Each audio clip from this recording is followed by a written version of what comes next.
Well, greetings and salutations, everybody. Welcome to the best damn movie-related show on the planet Earth, the John Campea Show, coming to you from right here on my YouTube channel. I am, of course, your host, John Campea, and it is an awesome honor and privilege, as it is every day, to have you, our international friends, gather around and talk about our favorite things in the world, movies, movie news, and all sorts of good stuff. And you can't talk about good stuff if Mr. Good Stuff himself is not here, Mr. Robert Meyer Burnett. Robert, how you doing today, sir?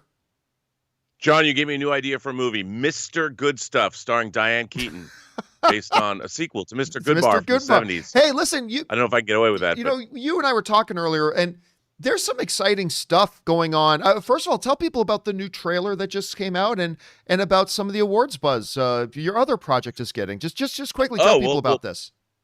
Gosh, thank you. Dota Dragon's Blood, which is this animated series I've been playing a small part working on for the last 2 years, dropped a new trailer yesterday. So there was the announcement trailer, the teaser trailer, now the full, I call it the story trailer, which dropped. And the series drops March 25th. It's an 8-episode series based on the Dota video game that was an adjunct, or it came out of Warcraft 3 10 years ago. It's very cool. It's a pretty cool series. I'm pretty excited about it. I have a thing over my face, but I got it fixed.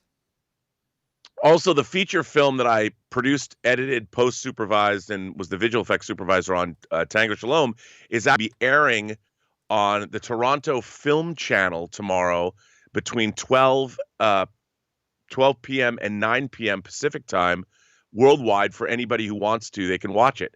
And it won Best Film and Best Comedy Film and Best Actor in Montreal at the Montreal Independent Film Festival last month. So they love us in Canada, John. They love us in Canada. They love you in Canada. That it's so good to see the projects. You know, it's always great to hear about projects that you work on becoming, like, really coming to fruition. It's so exciting and so damn proud of you, man, that you got that stuff going. That is so great. Lest we not forget, Movie Trailers, A Love Story, your movie, is still available worldwide on Vimeo and domestically on Amazon. And I'm damn proud of that project. I think what I loved about that was I was around when you just dreamt it up.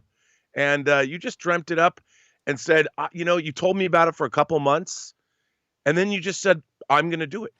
And you went out and you made it. And I'm like, this is what's supposed to happen. People dream stuff up, and they execute on those dreams and execute well. I mean, and you shot it all the interviews before the pandemic. The pandemic hit, and then you and fact checker we had Jonathan. Most of them shot before the pandemic. Most of them shot before the pandemic. But it was good. I mean, you went after that guy in Britain who wrote a book on movie trailers, the historian, and the professor. I've watched it a couple times. I've shown it to people, and it's great too. I love that we have product on the shelves, so to speak. Yeah, it's been a lot of fun. And, we always encourage you guys, get involved. Get involved. Go write a blog, make a podcast, shoot a short film, use your camera phone, whatever it is. Go and get involved and do some stuff there, guys. All right, listen. We are so glad you're joining us here today, and we've got a lot of things we're going to talk about. So let's do a couple of off the tops. And I got to start with this, Rob. I was not planning on doing this. Was not planning on doing this at all. Uh-oh. Last night, Anne has been wanting to watch Tom and Jerry. And I remember I saw a preview for it. Some people invited me over to Warner Brothers lot. And this was a while ago. This is just before the pandemic. And I got to go to the Warner Brothers lot, and I got to watch this little preview of Tom and Jerry, of I don't think it was finished yet. And it didn't look good to me. Like it didn't interest me. I felt like from the little preview they showed me that I was not the target demographic and whatever. But my wife, Anne, really wanted to watch it. So last night, after Ann and I ran some errands, we got home. I invited our buddy, my buddy Ryan, over because he was kind of interested in watching it too. So we sat down, loaded up HBO Max, and watched Tom and Jerry. It's hard not to delve into hyperbole about just how bad this movie is. Oh. It's truly, truly awful. It is truly a terrible, terrible movie. And I was just watching and thinking, I don't know how this could get any worse. I just don't get I don't understand how this could possibly be any worse than it actually is. It's absolutely mind-boggling. Now, I get it. I've heard from a bunch of people say things like, well, John, it's made for kids. And I get that. But, that's not an excuse in today's day and age. You can make a movie that has a large part of its target at kids and still make it a good movie. Mm-hmm. And I get, like a child watching a cat and a mouse smashing each other with hammers. Yeah, that's going to entertain a child. Absolutely it will. But you can make something decent around it. I don't understand. Michael Pena is one of the best entertainers in the world. I think Michael Pena is absolutely, overall, he can do drama, he can do action stuff, he can do comedy. I think he's amazing. I don't know how they lassoed him into being in this. I just don't know how they got him to be in this. It is really, really terrible.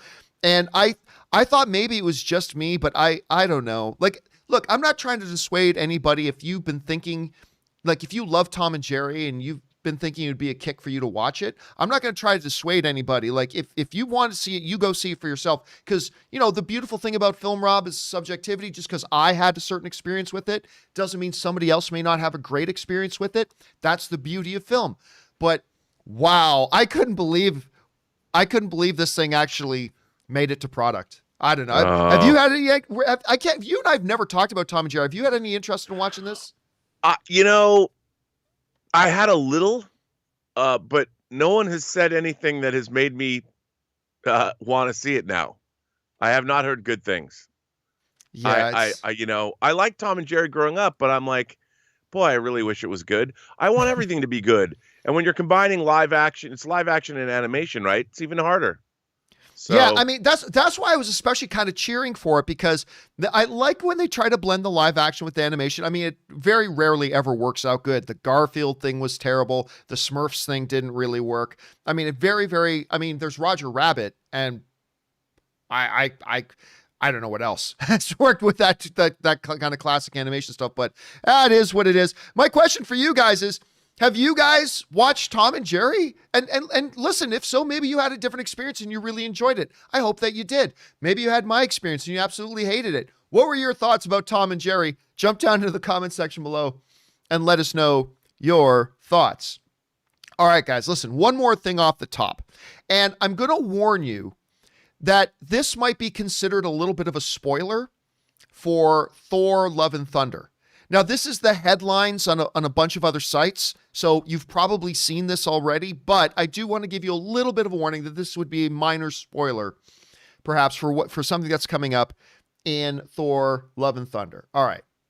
So, Rob, you remember back in Thor Ragnarok, they had this incredible scene, this absolutely amazing scene that was so ridiculous that it was awesome, where Thor comes back to Asgard and there's a drama. The Asgardian drama troupe is playing out the tale of Thor and Loki, and Matt Damon played Loki, and Luke Hemsworth played Thor, and Sam Neill was the All-Father Odin and stuff like that. That was terrific. That was really great. Well, apparently they are doing the same thing again. Now, we suspected they were because the news came out that Matt Damon had flown to Australia to shoot some stuff for Thor 4, so we suspected it was. But apparently Melissa McCarthy is now joining that drama troupe. And the Daily Mail put out some images. And in this image, you can see, first of all, there's Luke Hemsworth looking really jacked, by the way. I mean, Luke Hemsworth is looking really jacked.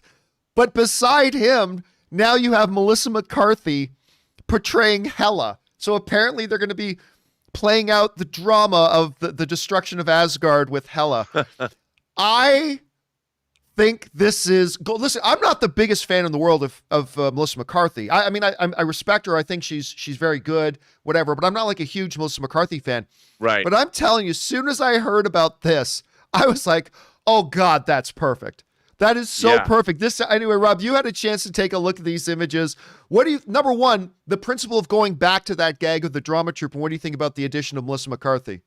Well, I do like the idea of going back to that drama troupe. I wonder if that says anything about Loki, but I think it's hilarious. I think that it's very Taika Waititi, and I think that's, dude, I loved Ragnarok. I know a lot of people, its tone bothered some people, but Ragnarok's awesome. Ragnarok is awesome. I was there for it. I mean, I just, both John Schnepp and I loved Ragnarok, and I think this is going to be even more epic, and I can't wait to see what they do with it. But this looks like they're on the right track.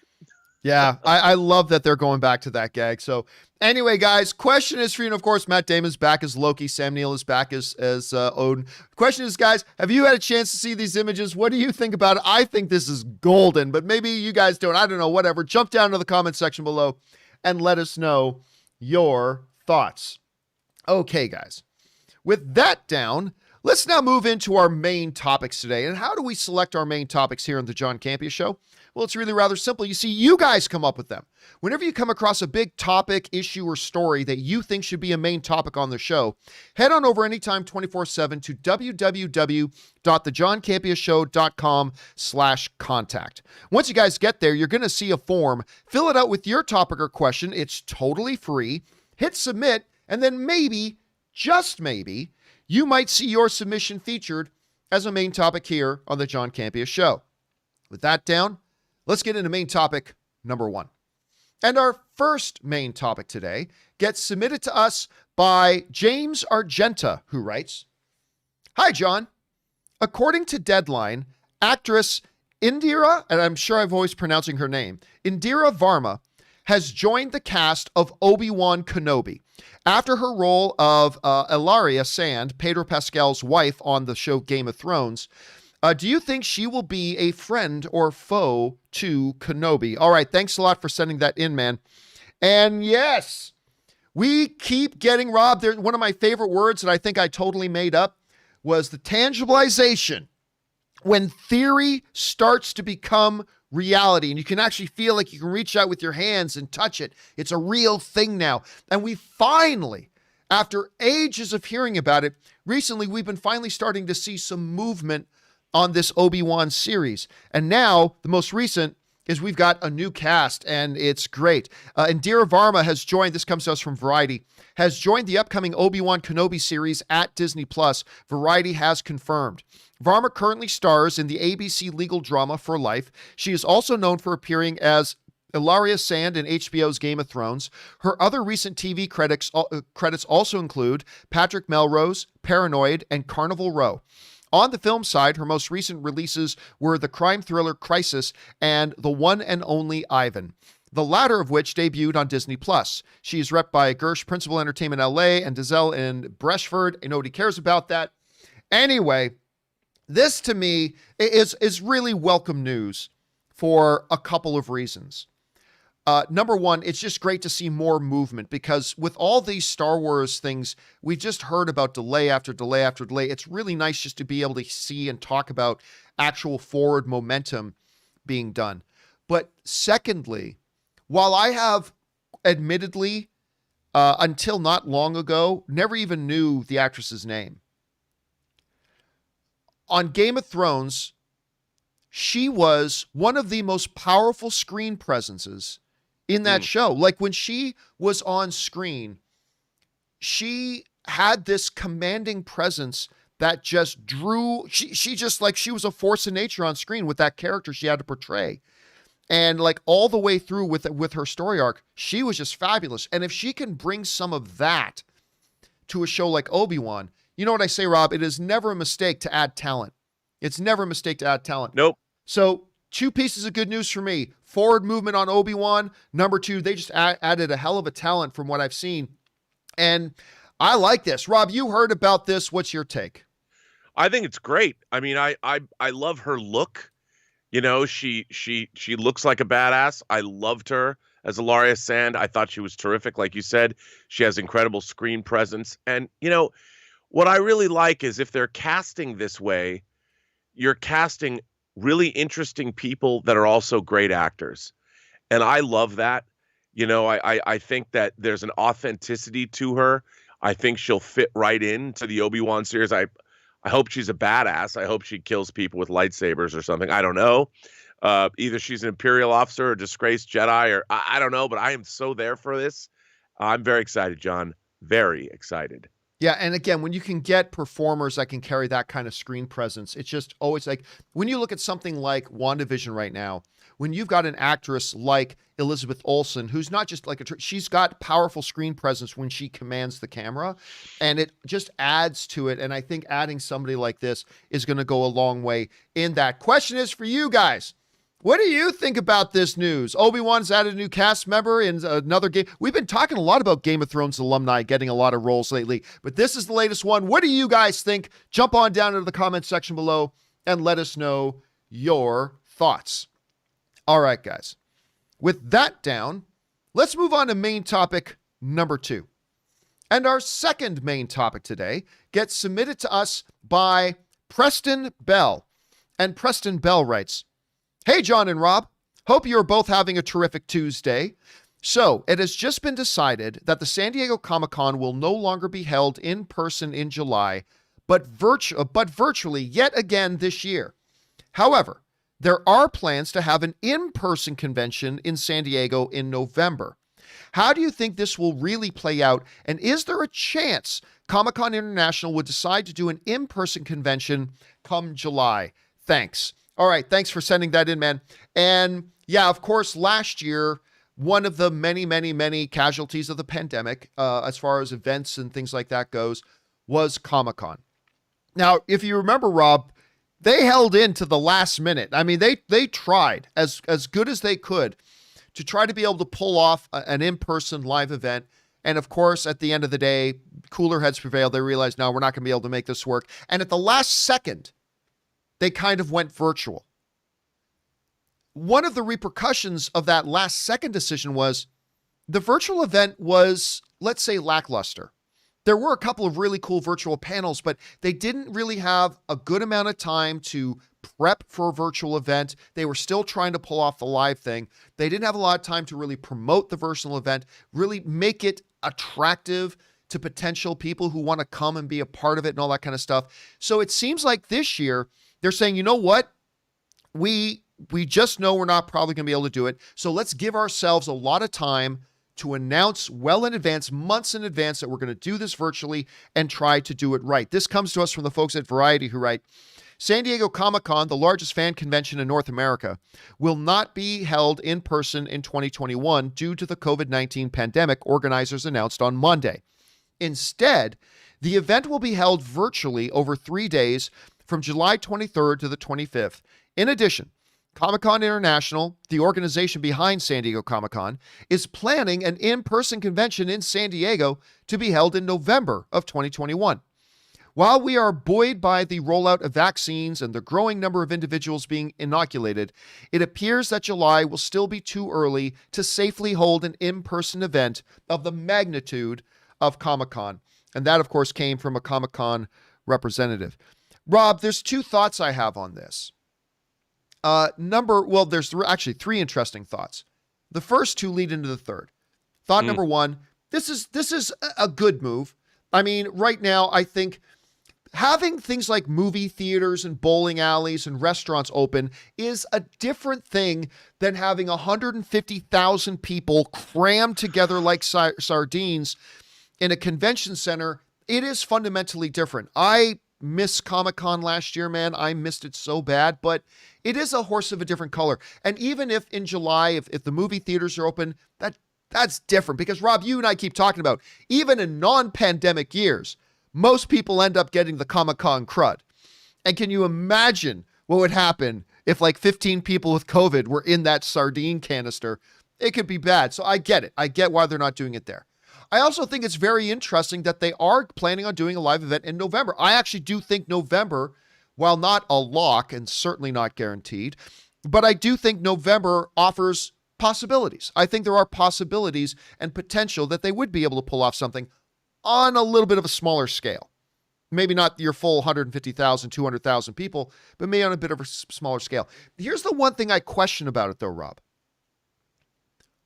Why not just cancel the July event and focus entirely on November? Like, if you're going to do the November event in person, and I like that they're going to aim for that, why bother doing the July event? Like, I feel like you should be, putting all of your energy and attention into the one rather than trying to divide the two. Again, in the absence of a live event, I'd rather them do virtual. But if you're going to plan a live event anyway, just a few months later, why not just put all of your energy there? So, I mean, I don't know. I'm not saying it's a definitively dumb idea. I just kind of question what the point of doing the virtual one is if with July, August, if literally 3 months later, 90 days later, you're going to be doing a live event. So I don't know. Rob, you heard about this. What do you think about those three things? The making July virtual, having a live event in November, and doing both instead of just one. How do you see it? Well, I think that they really don't have a choice because, like you said, if anything defines a super spreader event, it would be Comic-Con. There's no way around it. So it makes sense until you have a margin of safety that's close to 100%. I think it's a shrewd, safe move. I think the reason Comic-Con is so popular, in the summer, a lot of people younger people are out of school. I think the summer movie season is sort of wrapping down or coming to a close in mid-July, and I think that they like it in the summer because they can promote everything that's coming out for the rest of the year, new TV shows, the movies that are going into the holiday season. So I think there's probably a good reason why they're going to keep that event because a lot of the most popular Comic-Con panels and things like that are promoting those upcoming shows.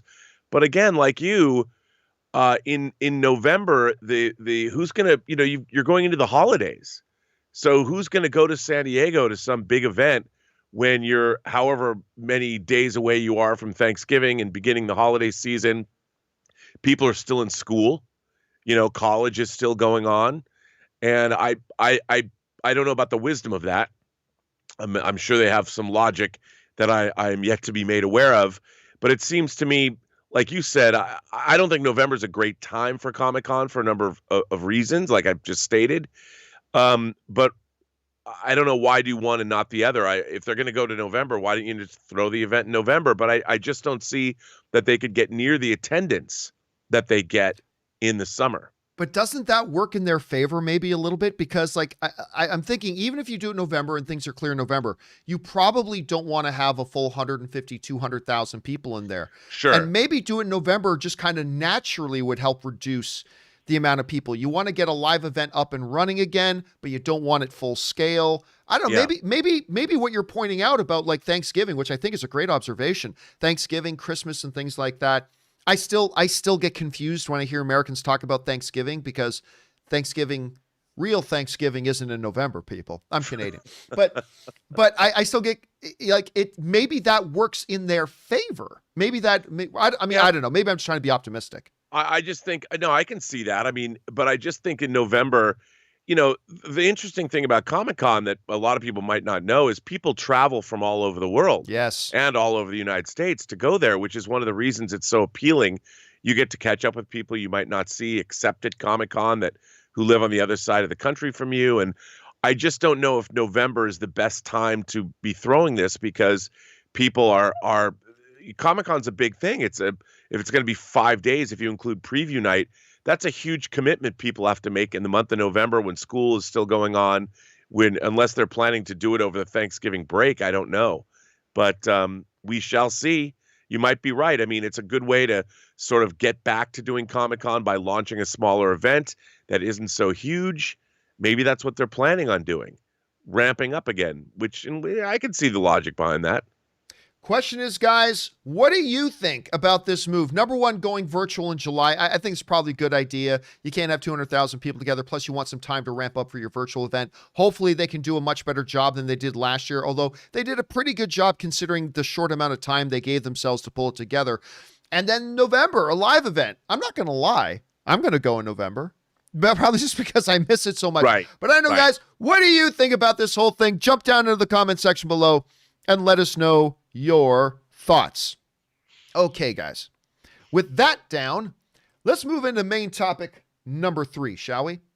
And our third main topic today gets submitted to us by Benji M, who writes, "Hello, John and Rob. First of all, John, thank you for all the WandaVision coverage. My wife and I are obsessed. I think there's a lot of people obsessed. By the way, happy 61 and a half hours, everybody. 61 and a half hours until the new episode, the final episode of WandaVision. Just wanted to throw that out there. The clock is ticking. My wife and I are obsessed. Anyway, I know you debunked the Amber Heard getting fired rumor. I didn't debunk it. I know you debunked the Amber Heard getting fired rumor based on that Forbes article, but I keep seeing more and more sites reporting it. Is it possible she was actually fired? What do you think?" All right. So fair enough question, Benji. So here's basically what Benji is referring to. So a couple of days ago, you saw this big burst of chatter going on online about, did you hear Amber Heard got fired off of Aquaman? And I thought, well, that's interesting. But when you looked into it and you found out who everybody was quoting and who everybody was referencing, they were all referencing this article in Forbes. I went and looked at the article of Forbes. And of course, you guys remember we talked about this last week. And the article in Forbes wasn't about Amber Heard getting fired. It was actually an article from 2 months ago in a story about Emilia Clarke selling her house, and by a writer on Forbes who covers real estate. And then in one of the throwaway paragraphs down near the end, it just kind of casually writes, and, Emilia Clarke's doing this, this, and this, and she was hired to replace Amber Heard and blah, blah, blah. So obviously he read something somewhere and threw that into his story. Now, that didn't mean it was impossible that Amber Heard, look, we're seeing studios, Rob, trying to separate themselves from drama. Although with Amber Heard, it is a little bit different because Amber Heard's got Zack Snyder in her corner. She's got Walter Hamada in her corner. She seems to have the WB executives in her corner. So having like all of those people on her side, it seemed unlikely about that, but you never know, it's possible. Well, what Benji is referring to is in the last number of days, we've seen a continuation of flux of more and more sites running these headlines, blah, blah, blah, blah. As you look into them, though, a lot of them go back to that Forbes article. They keep pointing back to that Forbes article as the originator of that story. And then there were some stories going around that, oh, I heard that Amber Heard didn't pass a physical that she's contractually obligated to pass, which, hey, that studios do put those clauses in some contracts. Oh, yeah. They absolutely do. So there could be, it could be some merit and all that kind of stuff. Again, it seemed unlikely considering that, again, Zack Snyder's on her side, Walter Hamada's on her side, all that kind of stuff. It seemed unlikely that they would try to remove her. Anyway, now it seems to be kind of put to rest a little bit because what we've got happening here, this comes to us from Cineblend referring to Hollywood Reporter. There were recently reports that Heard was also being fired by Warner Brothers, but it seems those reports were inaccurate. The Hollywood Reporter's Ryan Parker revealed that someone close to the Aquaman 2 set has denied reports of Amber Heard's firing. While the source's name was not provided, obviously, this does seem to clear up the online discussion about Heard's possible departure. And while the results of her ongoing courtroom battle with Depp remain to be seen, it looks like her version of Mara will remain part of Jason Momoa's franchise. Now, what's important about this is that this is coming from not a John Campea Gus's gas station movie reviews .fart kind of website right. or nothing YouTube channel like mine. This is coming from the Hollywood Reporter. You're saying, look, we talked to somebody within that thing and say, no, Amber Heard's not been fired. So, that should put it to rest. That should end it, I would think.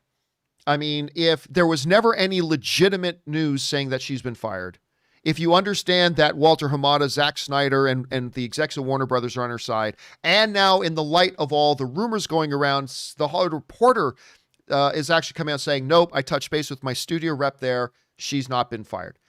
Now, does that mean it's impossible that it could be? Of course it's not impossible. Of course it could be.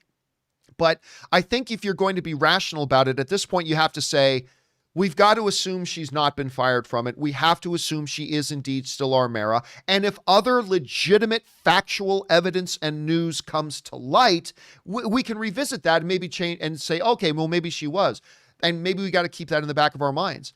But for now, it seems pretty clear that these rumors, which are continuing to persist, and I'm sure they will continue to persist. I mean, honestly, Rob, at this point, Jason Momoa himself could get on Instagram and say, just so everybody knows, and then the camera pans back and he's got his arm around Amber. Amber and I are still doing Aquaman together. There would still be rumors persisting that she's not. But again, anything is possible in this crazy world, but to me, that seems to put a nail in it. Rob, you hear about this. I don't know, the rumors continue to persist. Sometimes, Rob, where there is smoke, there is fire. But there seems to be constant water being doused on it from more reputable sources. So, I mean, I don't know. What do you think about this? Well, I mean, I think obviously she's in the news, and there's been a lot of talk with all of these celebrity transgressions lately that when they happen, the knee-jerk reaction is that they're being fired. And, I think that it's not as easy. People have contracts, and when you're signing on for these big tentpole films, you have contracts that cover multiple films. I mean, obviously, Crimes of Grindelwald, we know that Johnny Depp stepped down and is not going to be in the next Fantastic Beasts movie, but he's getting paid. He's getting paid because he had that contract. So it's a tough call. And while Amber Heard has been in a vicious custody, or not custody, but a lawsuit, multiple lawsuits with Johnny Depp, she still hasn't necessarily, she might be the wronged party. Who knows? I don't know. But I don't see that she's any.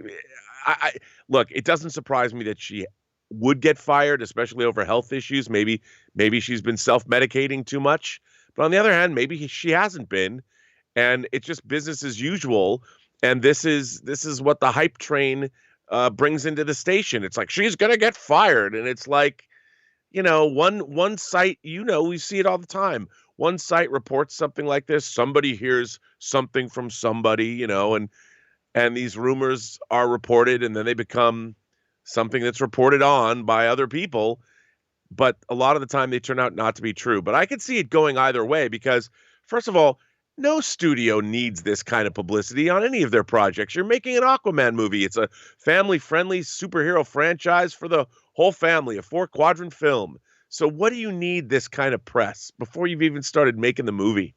Well, it's situations like this that make me feel some empathy for studios like Disney or Warner Brothers or whatever, because Warner Brothers now finds themselves in a spot that they never asked to be in.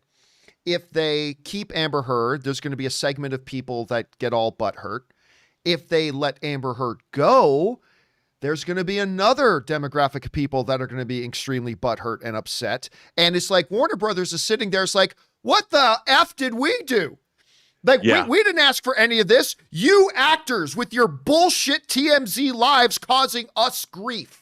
And like, no matter, so Warner Brothers is kind of in a situation where they're damned if they do and damned if they don't. Whichever move they do now, through they never asked for this from Depp or from Heard or from anybody because of their off-camera bullshit.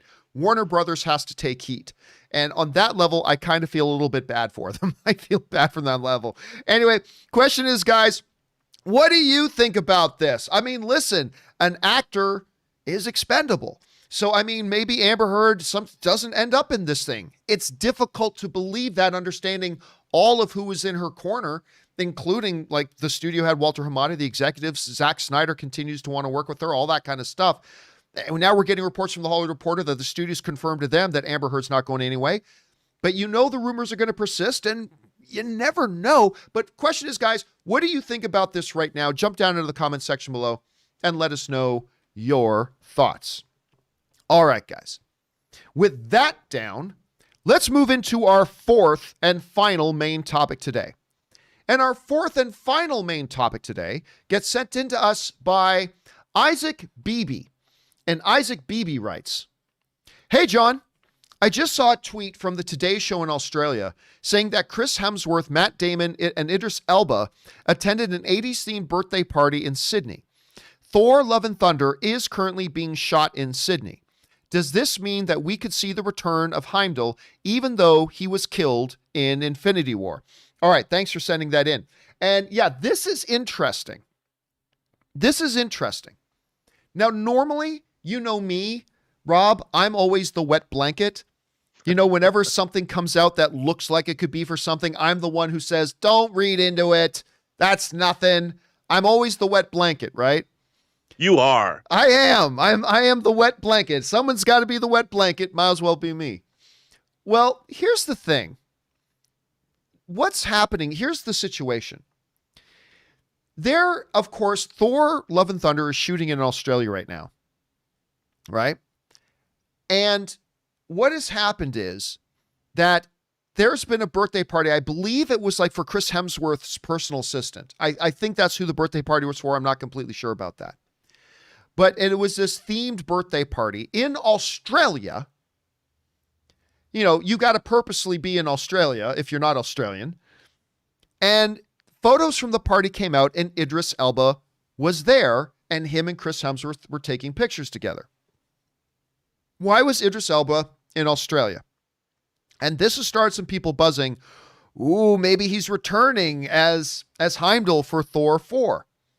Now, normally, Rob, my standard operating procedure is to then be the wet blanket and say, come on, guys.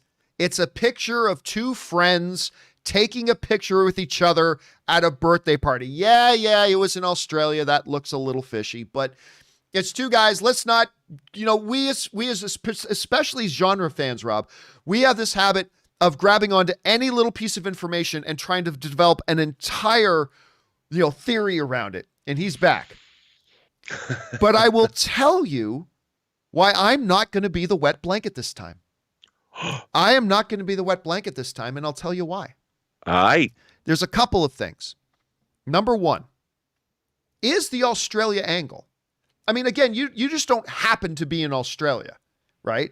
Like like if there was a picture of me in Italy while there was some big movie YouTuber conference going on in Italy, it's probably not a coincidence that I happened to be in Italy at the time, right? So there's that one little angle. There's that.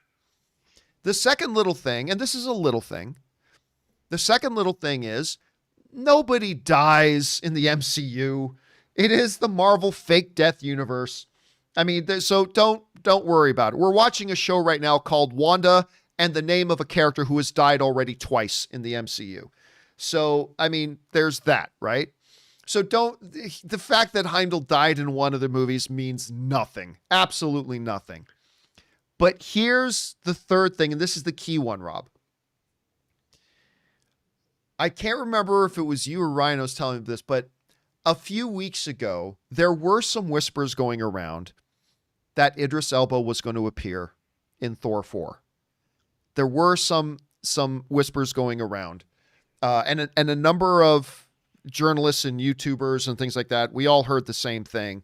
And I think none of us took it seriously. I know I certainly didn't take it seriously. And by the way, Coop TV sends in a super chat badge in the live chat. Thank you, Coop TV. Just simply didn't take it seriously, dismissed it. So I'm like, that's BS, wet blanket Campea, BS on that. Then these pictures come out and I see, wait a minute. So he is in Australia and he is there as they're filming Thor 4. So look, I'm not going to be the wet blanket, but I'm also not going to jump up and down and saying this is official, confirmed, Heimdall is in Thor 4. I'm not going to say that. But I have to admit it has piqued my curiosity. Like when you combine a previous whisper that we had heard that I completely didn't believe and dismissed. Now, just a few weeks later, we see him in Australia hanging out with Chris Hemsworth as they're filming Thor 4. I have to admit, Rob, I'm a little bit doing what we as fans always do. I feel like I'm getting ahead of ourselves, and I'm starting to think maybe there is a possibility he's going to pop up in there. So look, I don't know for sure, but I think there's reasons to maybe be curious about it. I know, Rob, you've seen and heard all of this. Are we crazy? Is this clearly nothing like I would normally say it is? I don't know. What are your thoughts on this whole thing? Well, I mean, we know that Loki also died, but he's coming back because of the quantum realm and the multiverse. And They are, after all, gods from Asgard. So who wouldn't want Idris Elba to come back? I'm like, could we bring Idris Elba back? I mean, let's weigh the pros and cons of that. Well, there are no cons. Let's bring him back. That's what I would say about it. I mean, look at that badass. Why wouldn't you want Stringer Bell coming back in your movie? I don't know. Of course you would. I can't tell you how, I could listen to Idris Elba read the phone book. He just has one of those voices. I love the way he looks. He is just a badass. And look at him look at that headgear, man. By the way, they are making a third-party action figure of him. Hot Toys is not, but there is a third party coming out. And would you be surprised if I told you I pre-ordered it? So I'm all for him coming back, John.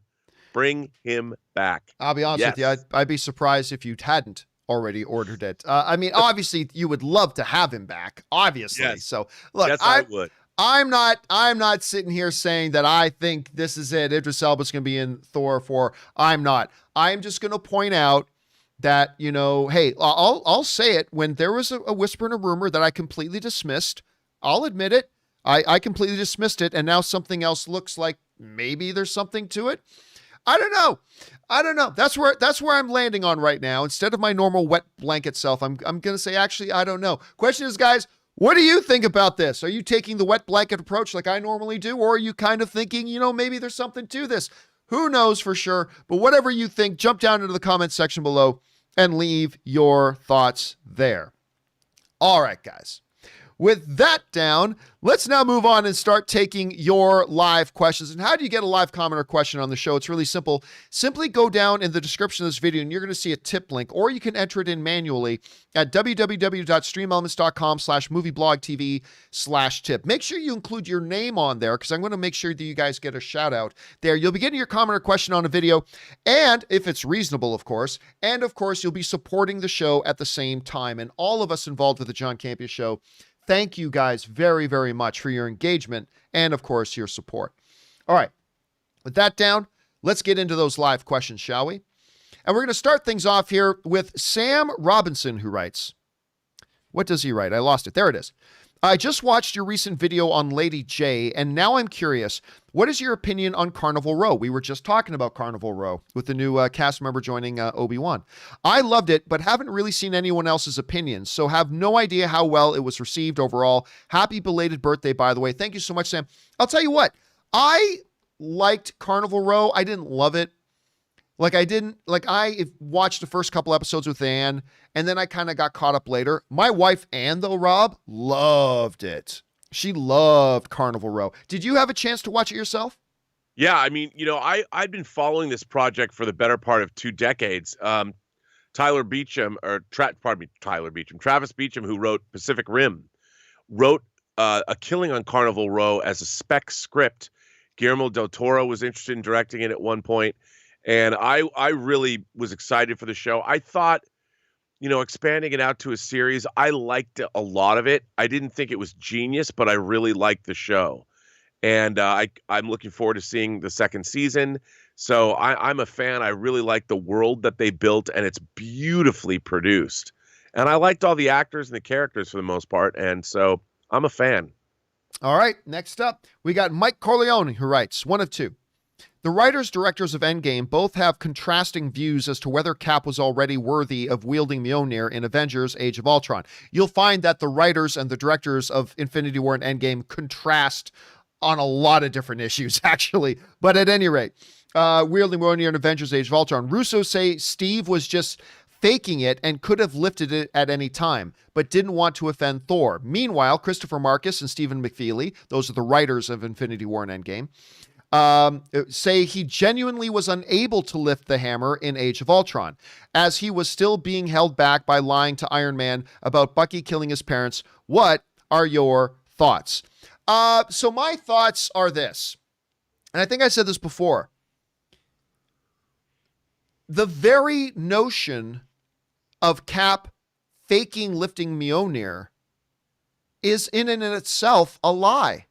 That would be a lie. That would be a deception. That would be an untruth that he was doing anyway.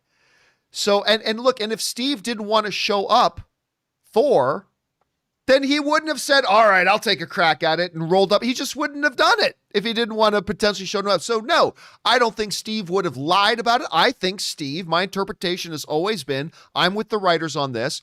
My interpretation has always been he was never able to lift it. But, because you say, but John, once we get into Endgame, he's got that. Yeah, but he was the only one who was able to nudge it. He was the only, which was a foreshadowing to us about what was to come. Rob, which side do you take on this? Do you think he was just faking that he couldn't lift it in Ultron? Or at that time, was he legitimately not able to fully lift it? What are your thoughts on it? I don't think he was able to fully lift it. I agree. I mean, look, I loved that. Like I've said before, I could watch an Avengers dinner movie, like My Dinner with the Avengers, like My Dinner with Andre, where they just sit around and talk. I would have watched that for 2 hours. And I love that scene, and I think that I like that there's evolution. It's that's why it means something as the movies progress and when you get to Endgame, and I love that, and I love how it's set up, and I love I think it was great. Yeah, but I don't agree. think he could have done it the whole time. Yeah, I agree. All right, next up, Suthius writes. It is possible the vision we see being dismantled could have been a mock vision. Yeah. That whole scene, after watching it a few times to me, Hayward was clearly trying to see and persuade Wanda to see if she could revive him. And I think it was all show. If they can put back together Vision, they can create a mock-up with White Vision scene. Hayward said they took apart and put together a million times, perhaps over 2 to 3 to 4 years. He was hoping she'd come by after the blip to see him. Well, remember, he never knew the blip was undoing. That's the thing. Everybody's just assuming that he had been planning this for years. Wanda there was no reason to believe anybody was coming back. By the way, Kung Fu Hot Dog sends in a super chat badge in the live chat. Thank you, Kung Fu Hot Dog. Appreciate that. So no, but Rob, the new theory that somebody dropped on a video the other day that I kind of like, I don't know if I buy into it, but I kind of like, is the idea of the Vision body we see strewn all over that lab is the original Vision body. But instead of reassembling it, what they did was they studied it and then got $3 billion worth of vibranium. And while the Vision's original body was all strewn out, they kind of recreated him and made a new version of it. And that's the white version we see. I don't know if I buy into it, but I kind of like that theory because that would explain why it was all nice and cleanly, all assembled, good paint job, the whole thing. I don't know. What do you think about that theory? Do you think that Vision body we saw strewn was the actual body? Do you think that is the one that we saw reassembled into white? I don't know. What are your thoughts on that right now? No, I don't think it's I think it's the original Vision body, because we saw it, change color in Infinity War.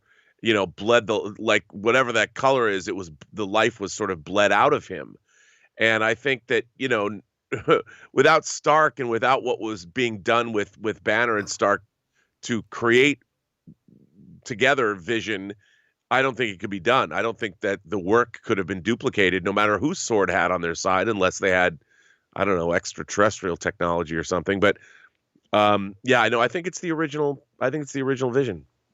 All right. Next up, we've got Slotha's Legend who writes, "Hey, John, 2 questions. What is the point of being capable of spontaneous creation if what you create isn't real? That's illusion, not creation. Hex, Vision, and twins must be real, right? Although, does Agatha fear Wanda or just want to absorb her power?" I think, well, about the Agatha thing, I don't see why those are 2 mutually exclusive things. Those both could be completely true. I think she is a little bit scared of Wanda, and I think she wants to absorb her power. So I think the both are true.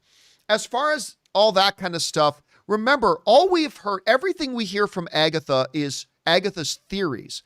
Like, Rob, one of the interesting things to me is that, Agatha suggests that Wanda was a witch the whole time, right from being a young girl with the bomb. But we never actually see that.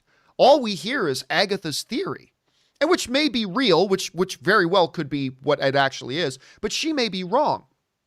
And remember, it's also an interesting thing that, look, when Vision tries to go outside of the Hex, he cannot exist outside of the Hex.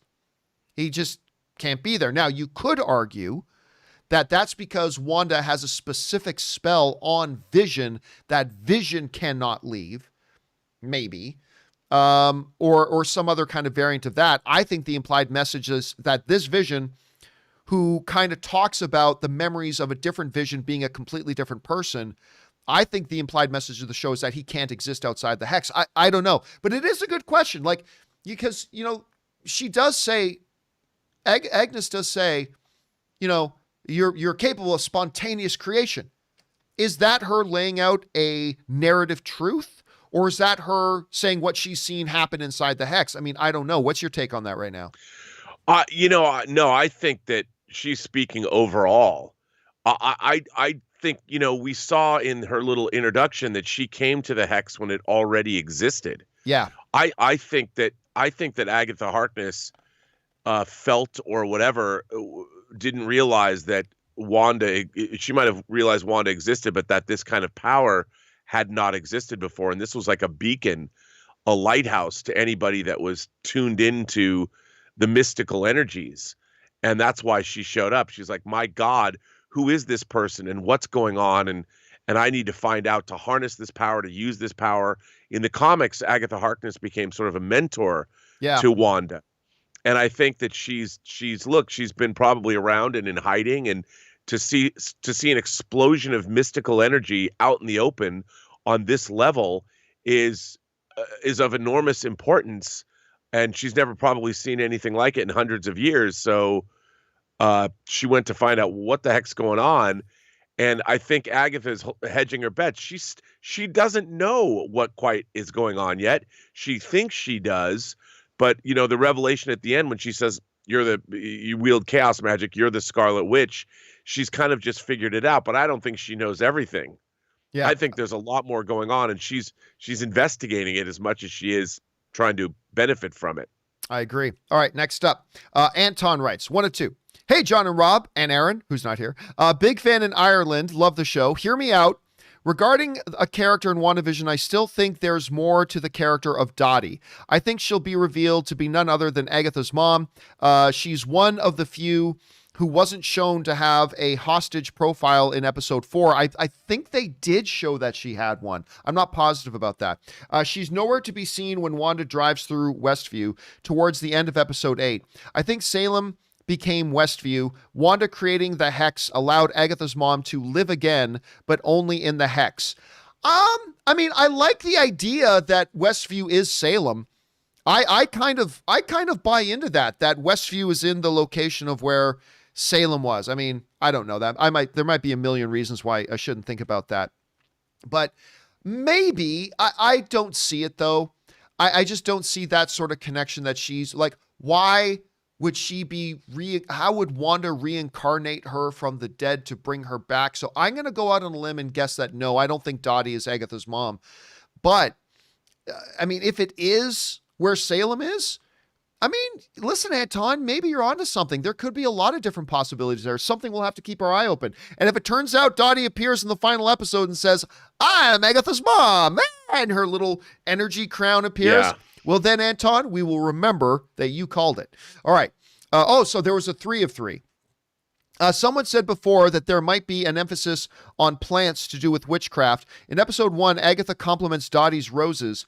In episode 7, we see a brief glimpse of Dottie, and she is gardening. Agatha's mom could help Wanda defeat... well, no, I think we see her gardening. Therefore, she's a witch. It reminds me of that Monty Python sketch. So if she floats, she's a witch. Yeah, I'll be honest with you, Anton. Look, maybe you're right about the Dottie theory, but I don't think Dottie doing gardening is probably any indication for or against it. But again, let's see how that turns out. Ryan Lohner writes, my whole family has now gotten the Moderna vaccine. Oh, good for your family, man. That's great. Which means we all owe our lives to Dolly Parton. I kind of felt like that already anyway. Dude, the immortal Dolly Parton. Is there nothing this woman cannot do? She just once again proves more and more she belongs amongst the pantheon of the gods. She really does. And that's awesome, Ryan. That's great news to hear. Thanks for sharing that, man. Sergeant Ward writes, hey, John, I got Disney Star in the UK. I thought we were going to get all the Hulu and FX content, but we got a couple of them, and I'm a little disappointed by this. I must see Boss Level on Hulu. Yeah, Rob, that's one thing that to me, I I've never fully understood what the division of IPs is, especially when it comes to, in North America, we don't get Star. I mean, in America, we don't get Star because we've already got Hulu. I just assumed, foolishly that Star was just going to be basically an international version of Hulu. It's going to have all of Hulu's things, but I'm hearing more and more it's not. Do you fully understand how Star is working with the division of content? Because I certainly don't. I do not. I mean, one of the things I think that we have in the modern day, like normally, every foreign country was a territory, and you would sell things like you'd sell shows to Britain and France and Germany, and they were all different territories, and that's what you tried to do. And now with Stars and these streaming services, they're global, but some aren't, and some are in these countries and some aren't. I find it very difficult to understand. And I know that like with even Zack Snyder's Justice League, they're farming it out to all different, there's all these different people broadcasting it all over the world. And with Stars, I'm like, because there's things on Stars I want to watch. And I'm like, what bundle are they part of? Do I have to get my own subscription? I don't know. I mean, I just don't know. All right, next up. We've got Atreyu writes. There's a little bit of Neverending Story reference there. Story. Atreyu writes, my birth name is Atreyu. I was born in 85. Oh, that's awesome that your parents would name you that. I think that's great. What do you think of the thematic elements of the Neverending Story? I feel that movie handles the theme of imagination uniquely. Yes, Bastion's name, the childlike empress, Moonchild. I guess that was it. Listen, Rob, honestly, when you look back to Neverending Story, and by the way, a friend of mine had two dogs named Falcor, and I forget the name of the other one. I thought the other one also had a Neverending Story name. But anyway, Falcor was the name of one of their dogs. The Neverending Story, thematically speaking, there's a lot of movies that have come since Neverending Story that if you really break it down, borrows a lot of thematic elements that you had in Neverending Story. Like the whole thing about the nothing and all that kind of stuff. And I think it plays out a lot. That's why I thought it captured our imaginations as kids, and that's why I think it continues to capture our imaginations today. I don't know, Rob, when you look and think about the thematic elements of Neverending Story, what do you think? Well, what I love about the Neverending Story is it's about storytelling itself. Yes. In a way, I kind of think that like The Princess Bride and Neverending Story sort of belong in the same genre of tale, when they're literally about the story, about books and stories and going into those stories. And I think that's what's sort of irresistible as children, whether people are reading stories to us or whether we're cracking open the books. There was something about being a kid when you would open a book and you would be immersed into these worlds. They were very vibrant and they seemed real. And I think that's what the Neverending Story really does. I mean, it's sort of an amalgamation of all of the great tropes of fantasy literature put together with a hip 80s synth soundtrack. And what's not to love about that, John? I mean, a luck dragon? Who doesn't want Falcor? I am a luck fly dragon. around on a Falcor. Come on, man. All right, next up. War Doctor 10 writes, hey, John and crew. I know that WandaVision has only one episode left, but how does it tie into Doctor Strange 2 and Spider-Man 3? I haven't noticed anything that could tie in it. Did I miss something? What are your thoughts? Well, here's the problem, War Doctor. It's what your starting perspective is. You haven't seen Spider-Man 3 or Doctor Strange 2. Like, if Spider-Man 3 and Doctor Strange 2 already existed, then you could say, I don't see anything in WandaVision that could tie into Spider-Man 3 or Doctor Strange 2. Those two movies don't exist yet. So literally anything in WandaVision could tie into Spider-Man 3 and Doctor Strange 2 because those movies don't even exist yet. So, I mean, Dottie could be the connective tissue between Spider-Man 3 and WandaVision. The piano guy could be the tie-in. The kids could be the tie-in. I mean, until you see Spider-Man 3, you and I both have no idea about what in WandaVision could tie in, right? Because that's just theoretical. The Spider-Man 3 and Doctor Strange 2 are just theoretical things right now. So literally anything could tie in. Anything could tie in. So you got to make your starting point there. That's the starting point. Anyway, let's move on. Shower Thoughts writes, I want Darcy to ask if they whitewashed Vision. I know, right? Somebody wrote that and said, the ultimate Hollywood whitewashing, Vision. I thought that was funny. To ask if they whitewashed Vision. Is Vision's first name The? If so, would that make Wanda Mrs. WandaVision? Also, wouldn't it make his initials TV? I didn't even think about that. If Hex is down, like Monica's pants, does town keep much better looking real estate? Oh, probably not. I think everything has evolved and changed. Now, the Monica stuff is always has been a wrench in that. You know, why does Monica's stuff hold their form when she came out? The one theory I heard about why Monica's stuff held form was because she was enveloped in like a hex cocoon when Wanda threw her out. And maybe that prevented everything on her. I mean, I just honestly don't know. But Rob, I will admit, they keep referring to Vision in this show, at least everybody other than Wanda, who calls him Vision or Viz. Everybody else seems to refer to him as the Vision. The Vision. Do you think there's any relevance to that, or do you think that's just a semantic thing? No, I think it's just a semantic thing. I mean, I think a lot of the characters just call him Viz or Vision. It's like somebody corrected me when I tweeted out that I said the Eternals, and they came back and they said, no, it's just Eternals. And I'm like, well, when I was reading Kirby's original versions and the omnibus I have, it's the Eternals. But Eternals is fine. The movie, I guess, is called just Eternals, which makes sense. But I have comics that say the Eternals on them. So in my mind, but I wouldn't walk up and go, if I was talking to Vision, what would you say? Would you go, hey, the Vision, how are you? Yeah, that's you exactly. Just go, hey, Viz, hey, Vision, what's up? What's up, buddy? I noticed you've lost some pigment there. All right, let's see what's next. Next up is Playmaker. Hey, John, do you think it's time for Marvel started releasing first look teasers for movies that should have been out by now, like Shang-Chi and Eternals? Also, happy belated birthday. No, trailers are pieces of marketing. That's it. They're not, it's not content, right? It's not content. It's pieces of marketing. And I think a lot of us movie fans, including myself, we often forget at the end of the day, they're just commercials. What point is there? Like, Rob, how far away are we still from Eternals? 9 months or something like that? 10 months? What's the point? What's the point of putting out a trailer for Eternals right now? It literally, if you're Marvel, it benefits you zero. You get zero benefit from it. Any excitement or buzz that gets generated for it right now will be dissipated within a couple of months. So why not just release that as you get a little bit closer to it? So no, I don't think it's time to start releasing trailers. I only ever look at them releasing trailers in terms of how does that give you effective marketing?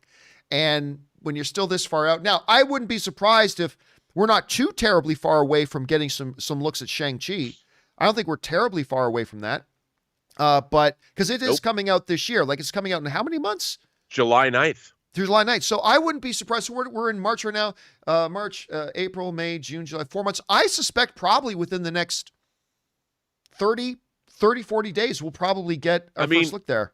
John, I'm looking at this release schedule for just this year for Marvel. Oh, I know. March 19th, Falcon Winter Soldier begins. May 7th, Black Widow starts.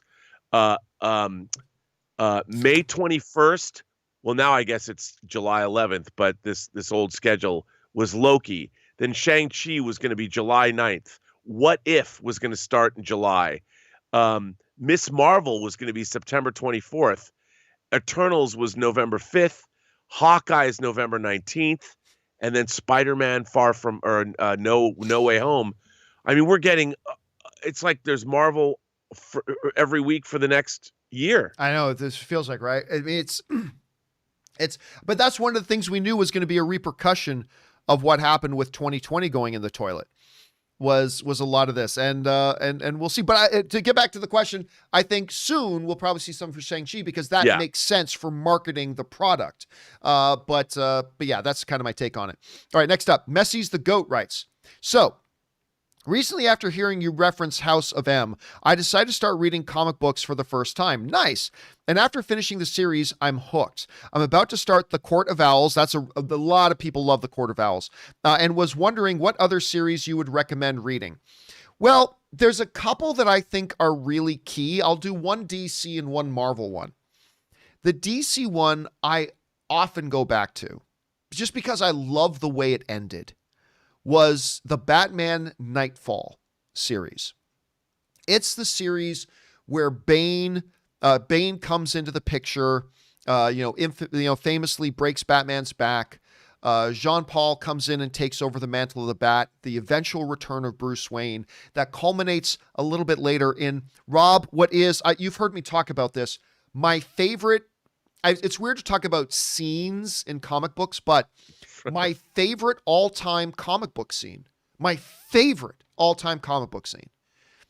is after the end of the Nightfall series and Bruce is kind of back. Him and Dick Grayson have it out. And I mentioned earlier in the series, Jean-Paul, what's his last name? Valley? Was Jean-Paul Valley, Azrael takes over the mantle of the Bat for Bruce. Doesn't go well, but at the end of it, Dick Grayson, who is Nightwing, confronts Bruce, and the whole issue is basically them having it out. And like Dick is like, why the hell did you not keep it in the family? Why did you not come to me? Do you not trust me? Am I not good enough for you? Blah, blah, blah, blah. And basically he wanted to know, why was the mantle of the Bat handed over to somebody else? And then Bruce gives this reply.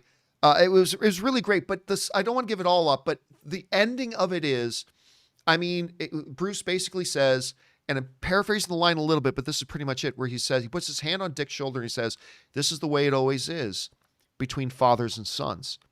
And I remember the first time I read that, I closed the pages and went, oh my God, because if you understand the history of Bruce and Dick, it's my favorite all-time scene. So I would recommend the Nightfall series on the DC side. On the Marvel side, my all-time favorite comic story is actually The Age of Apocalypse. The Age of Apocalypse is my all-time favorite Marvel story. It's a lot of there's a lot of reading to do in Age of, because it crosses over a lot of things. But if you're looking for one, there's probably an omnibus of it where you can probably get a whole collection. So on the DC side, the Nightfall stuff. On the Marvel side, I would say The Age of Apocalypse. Rob, if somebody were to say to you, Rob, I want to start reading comics, or I'm just getting into comics, what's a story I should absolutely read? Remember, they're still relatively novice to reading comics. What would you recommend? Well, that's a tough question. I would say to people, read the beautiful Alex Ross painted Marvels series, which talks about, from sort of the perspective of a human being, an observer, what it would be like to live in a Marvel universe with all these superpowered beings running around. I think that was a great story that's very accessible to people. If we're talking superhero stories, obviously Watchmen, because I think Watchmen is a commentary on all superhero stories. A Superman for all seasons, or What Do You Get for the Man That Has Everything, which are two great Superman stories. A Superman for All Seasons is very, very beautiful and very lyrical, and it doesn't require a lot of DC mythology to sort of understand what's going on. There's so many. My head is flooded now, but I'm trying to think of iconic places for people to start. Maybe even the X-Men graphic novel, God Loves, Man Kills, which is a great story that I think can be understood outside of the crushing continuity that is the X-Men. Also, if you haven't read stuff like Art Spiegelman's Mouse, which is not a superhero story at all, but it's basically a story about the Holocaust, or Persepolis. That's another. There's so much good story. There's a Daniel Close, who wrote Ghost World, did a graphic novel called Patience, that's about time travel and relationships. That's really interesting and really good. And of course, I think the first 12 issues of Howard Chaykin's American Flag are worth reading. There's a million. it really depends what you're interested in. It's such a loaded question. But if you're only looking for superhero stories, I think Marvel's from Marvel, obviously, that's painted by Alex Ross, is a great place to start. All right. Next up, we've got Greg Scott Bailey, who writes in, nostalgia overload thanks to WandaVision. I started watching Malcolm in the Middle again. John, if you want a recommended episode on Hulu, season 4, episode 3, family reunion. Cranston at his best and classic Malcolm plus brothers moment that defines why we love them. It was funny, Rob, because we're watching that episode of WandaVision, and Erin and her husband Tom were over with me and Ann, and that part comes up, that Malcolm in the Middle opening comes up, and I'm like, Ann and Erin and Tom are like, oh, Malcolm in the Middle, and I didn't recognize it because I've never watched Malcolm in the Middle. So ever since I mentioned that on the show the other day, a lot of people have been telling me, and you know what, Greg, I think somebody else might have specifically mentioned that episode too. So I may have to check that out at some point. Thanks for the recommendation, Greg. Next up, Darklock63 writes, I think Hayward knew the drone strike would fail and had it modified to collect energy. I also believe they were monitoring Wanda's interaction with Vision's corpse in order to analyze her energy signature for potential use in Project Cataract. Okay, here's the problem with that theory. Here's the problem with the theory. And this is why I was contending, if this is all planned, then Hayward is the smartest person in the MCU. He's smarter than Shuri. He's smarter than Tony Stark. He's smarter than Banner. All this. Because let's say that's true. Let's say he modified. First of all, how do you modify it to collect magic witch hex energy? I don't know. They never would have known to do that. But let's say they did. Not only would Hayward have to know that, number one, the strike would fail, that number two, the way Wanda would make it fail is by casting hex magic on it to make it fall, instead of, like, I don't know, levitating a car and throwing a car at it, right? So how did he know how she was going to stop it? But this is the big one. Then knowing that she was going to take out the drone, he had to have known she would then, in anger, change her clothes to her Wanda Maximoff outfit, pick up the drone, drag it through the hex, come out and confront them face to face, and just drop it at their feet. He had to be able to predict and know all of that was going to happen. And to me, that seems a little bit unlikely and a little bit outside of the brain power of Hayward. But I don't know, Rob, sometimes we got to suspend disbelief. What do you think about that theory? I think you're right. I think that's well put. Sometimes you gotta suspend disbelief. Yes, indeed. Okay, so maybe that's just where we got to leave that at. But yeah, I have a hard time buying that theory. But who knows? You never know. That's what it might be. Exactly what they're going for there. All right. War Doctor 10 writes, hey, John and crew, I think that Feige is setting up a young Avengers. We've got Wiccan and Speed, Bishop and Hawkeye, and Stature coming in Ant-Man 3. If this team was in Feige's plans, he wouldn't introduce them. Thoughts? If this wasn't in Feige's plans, he wouldn't introduce them. Oh, that's nonsense. That's nonsense. I mean, look, that is not to say, sorry, what I'm not suggesting is nonsense is that he could be doing a young Avengers. That's not nonsense, thinking that he could be doing that. But thinking, oh, unless he was doing Young Avengers, he wouldn't bother introducing those characters. And that's not true. That's not true. There could be a million reasons why he's using characters to tell his story. Just because he brings in a certain character, that doesn't mean, oh, he wouldn't have brought that character in unless he was going to do this one specific thing with them. That's not true. I mean, that's like saying, they wouldn't have brought in Hank Pym if Hank Pym turns out to be the guy who actually created Ultron. Because in the comics, Hank Pym created Ultron. That's where Ultron came from. So you could say, well, Kevin Feige wouldn't bring Hank Pym in unless they were going to say that he's actually the one who created Ultron. Well, obviously they did bring in Hank Pym and they didn't use him for that. So you could be right. I mean, they could be doing Young Avengers. That's a possibility, certainly. I actually don't think her two kids are getting out of this series, but that's just a theory. But I don't think that just the very fact that Feige has brought a few of these characters in, that means the only possible explanation there is for Kevin Feige bringing them in is to specifically do that. No, it could be for a million reasons, but That could be one of them. That could absolutely be one of them. All right, next up. Narf writes, at least Agatha had the high at least Agatha had the high ground. At the end of the, it's over, Wanda. I have the high ground. Very good observation, Narf. Murray Reich writes, everyone is wondering where Pietro or Monica is, and I'm busy wondering where's Darcy at. Yeah, Darcy and Vision. Again, Rob, I heard a lot of people saying this, like, how come they didn't show Pietro and Monica?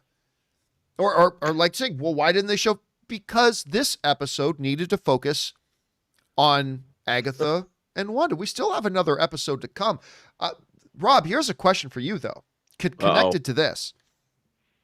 Understanding that I contend that Wanda still has 3 primary conflicts she needs to deal with. She needs to deal with the conflict with Agnes, or Agatha. She needs to deal with the conflict with Sword. And she needs to deal with the upcoming conflict with the White Vision. On top of that, we still have Vision and Darcy out there who need to get back in the picture. We still have whatever's going on with Monica and Pietro, and find out what is the deal with this Evan Peters character. Is he the Fox X-Men thing? I still don't think he is, but it's possible. Is he the missing witness protection person? Is he what? I don't know. There's so much stuff that still needs to happen. How long is this last episode going to be? I guessed 50 minutes, but what do you think?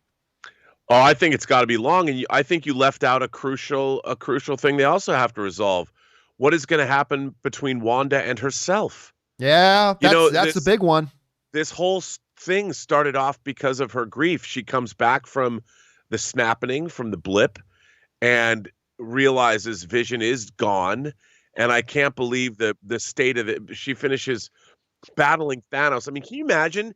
These people come back and all of a sudden they're in the midst of a conflict on Earth with Thanos in the middle of this at Avengers headquarters, which lies in ruins, and battling extraterrestrial forces. And then she has to process the death of Black Widow, the death of Tony Stark, the death of Vision. I mean, so much grief and so much carnage. And then, it's only been 3 weeks. So, I mean, she's in horrible psychic pain, and it isn't just going to go away. And now whatever's going on, it's been compounded by the fact that all of these other conflicts that you just mentioned are rising to the fore. Plus, there's wacky mystical energy, nexus being craziness that she didn't even know she was capable of going on. So I don't see this show ending well for our girl Wanda, John. Rob, I think there's still there's two primary outcomes. I still see a lot of people saying, hey, you know how this is going to end? Wanda's going to merge her fake Vision in with the White Vision body, and we're going to have a new Vision back, and Wanda's going to have her love back, and it's going to be happily ever after. And that, I mean, that is other than Infinity War, that is the way Marvel stuff usually ends. Are you still thinking, I'm still thinking it's going to end Shakespearean tragedy? Yep. You're with me on that? There's no good outcome from this. Maybe Vision himself could be restored in some way, but Wanda's she's broken. And not only is she broken, the weight of the world that was on her has risen exponentially during this experience. And I think she's going to go off, and we're going to be left with one of the most dangerous beings in the Marvel universe, who has the power to shape reality, who's basically had a psychotic break or a complete emotional meltdown, is going to go and disappear. And our reality after that's going to be threatened. And I think that's where they're going to leave us. All right. Next up, we've got also Murray Reich, who writes, in WandaVision episode 8, I noticed that the TV shows that were on display included the Addams Family. I'm just wondering, we never saw in the sitcoms episodes anything that was an inspiration to the show, unless I missed something, which is possible. I mean, I don't know. I think this is what I would say to that, Murray, just off the top of my head, is that just because there's a thematic thing, like taking inspiration from certain shows, that doesn't mean everything that happens in the property has to follow that same pattern. You know what I mean? So I think your observation is correct, but I don't think it actually means anything. You know what I'm saying? So I think your observation is very astute, but I don't actually think it ultimately means anything. So unless, again, I'm missing something too. So there's that. All right, next up, Murray Reich also writes, what do you think will be the most cop-out thing the show will do in the finale that will piss you off the most? Well, I don't know what the most cop-out thing they will do in the finale. I know the biggest cop-out ending they could do in the finale that would not piss me off, but would disappoint me a little bit, is if we get the cookie cutter happy ending. The cookie cutter paint by numbers happy endings. Like they join together and fight off Agnes, and they fight off the White Vision. And Vision says, Wanda, you were right all along, my darling. Let's leave this hex. And they're able to all walk out as a happy family. And you know, I'm Walking on Sunshine plays in the background as they all walk away happy. I mean, if they did that, Kevin Feige will find a way to make it awesome. But I would be lying if I didn't tell you it would disappoint me a little bit. Rob, what's one thing they could do? What's a cop-out thing they could do here that would leave you feeling a little bit disappointed? Well, if they wrap it all up, you know, right. And if everybody goes, I think that there's so much that's been brought up here. There's so many ramifications that are going to echo throughout the Marvel Cinematic Universe. I mean, look at Monica. Where's she going to be left at the end of this? Her powers are manifesting. Where does that leave her with Sword and Haywood? I mean, she used to have a good relationship with him. Now she doesn't. Where does this leave Sword? Is it in tatters as an organization? Where is Wanda going to go? What's going on? Agatha Harkness, we know that there's incredible mystical energies and supernatural elements to the Marvel Cinematic Universe we haven't seen before. I mean, there's just so many different things that are going to happen. And I think that if anything, this has blown up the Marvel Cinematic Universe and given us many different directions to focus on and travel in and paths to lead us somewhere that we're just seeing the very beginning of something that's going to give us Blade and is going to give us more Doctor Strange and more multiverse stuff. I think that what we're seeing is a conflagration of events that are going to blow apart into many, many different directions. And dude, I'm stoked. I don't think it's going to end well, but I am excited about what it all means because there's a lot of interesting story possibilities that we're seeing open up right here, which is what we want. By the way, out of the things that they could possibly do that would piss a lot of us off, of course, I missed one. Adnan Kabir in the live chat writes, it was all a dream. Yep. Oh, boy. Oh, my God. Can you imagine how pissed off everybody would be if it ends and like she just wakes up and it's Hawkeye waking up Wanda, who is just taking a nap on his family's farm couch. Hey, Wanda, wake up. You were stirring. Is you okay? Oh, it was all a dream. That would piss me off. All right. Next up, Mr. T writes, remember when WandaVision first started, the two cops said there was no Westview, only Eastview. But in the last episode, when Wanda was driving in her flashback, the town sign was already named Westview before she unleashed her magic. Over under 50%, they play foreigners double vision. What? Over under 50%. Oh, they play Foreigners, the band, not foreigners from another country. They play Foreigners double vision track for a battle theme against them. Well, first of all, you got to remember, she didn't change. They weren't suggesting that they changed Eastview into Westview. There is Westview and there is Eastview. The point of that scene with the cops was that not only were people inside the hex affected, but the people in the surrounding area, their knowledge of Westview was completely wiped away. So you had the cops sitting there saying no such thing as Westview, standing right beside the Westview sign. It's like, well, where are you from? We're from Eastview. So it's like, well, wouldn't you know if you're from Eastview, there would be a Westview? But so that was the implication. So they weren't implying that Wanda changed Westview or changed Eastview into Westview.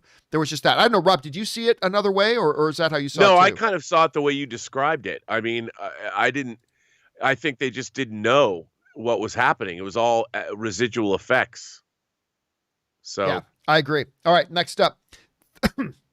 Thanos writes, hey, John and Rob, the only thing I know about the Chris Rock Saw movie is exactly that. that he's in a Saw movie. Do you guys know if it's a reboot or is this a sequel set in the same world as the Jigsaw we know? If I'm not mistaken, Rob, and what's the name of it again? I keep forgetting the name of it, but if I'm not mistaken, it is in a world where the Jigsaw killings happened.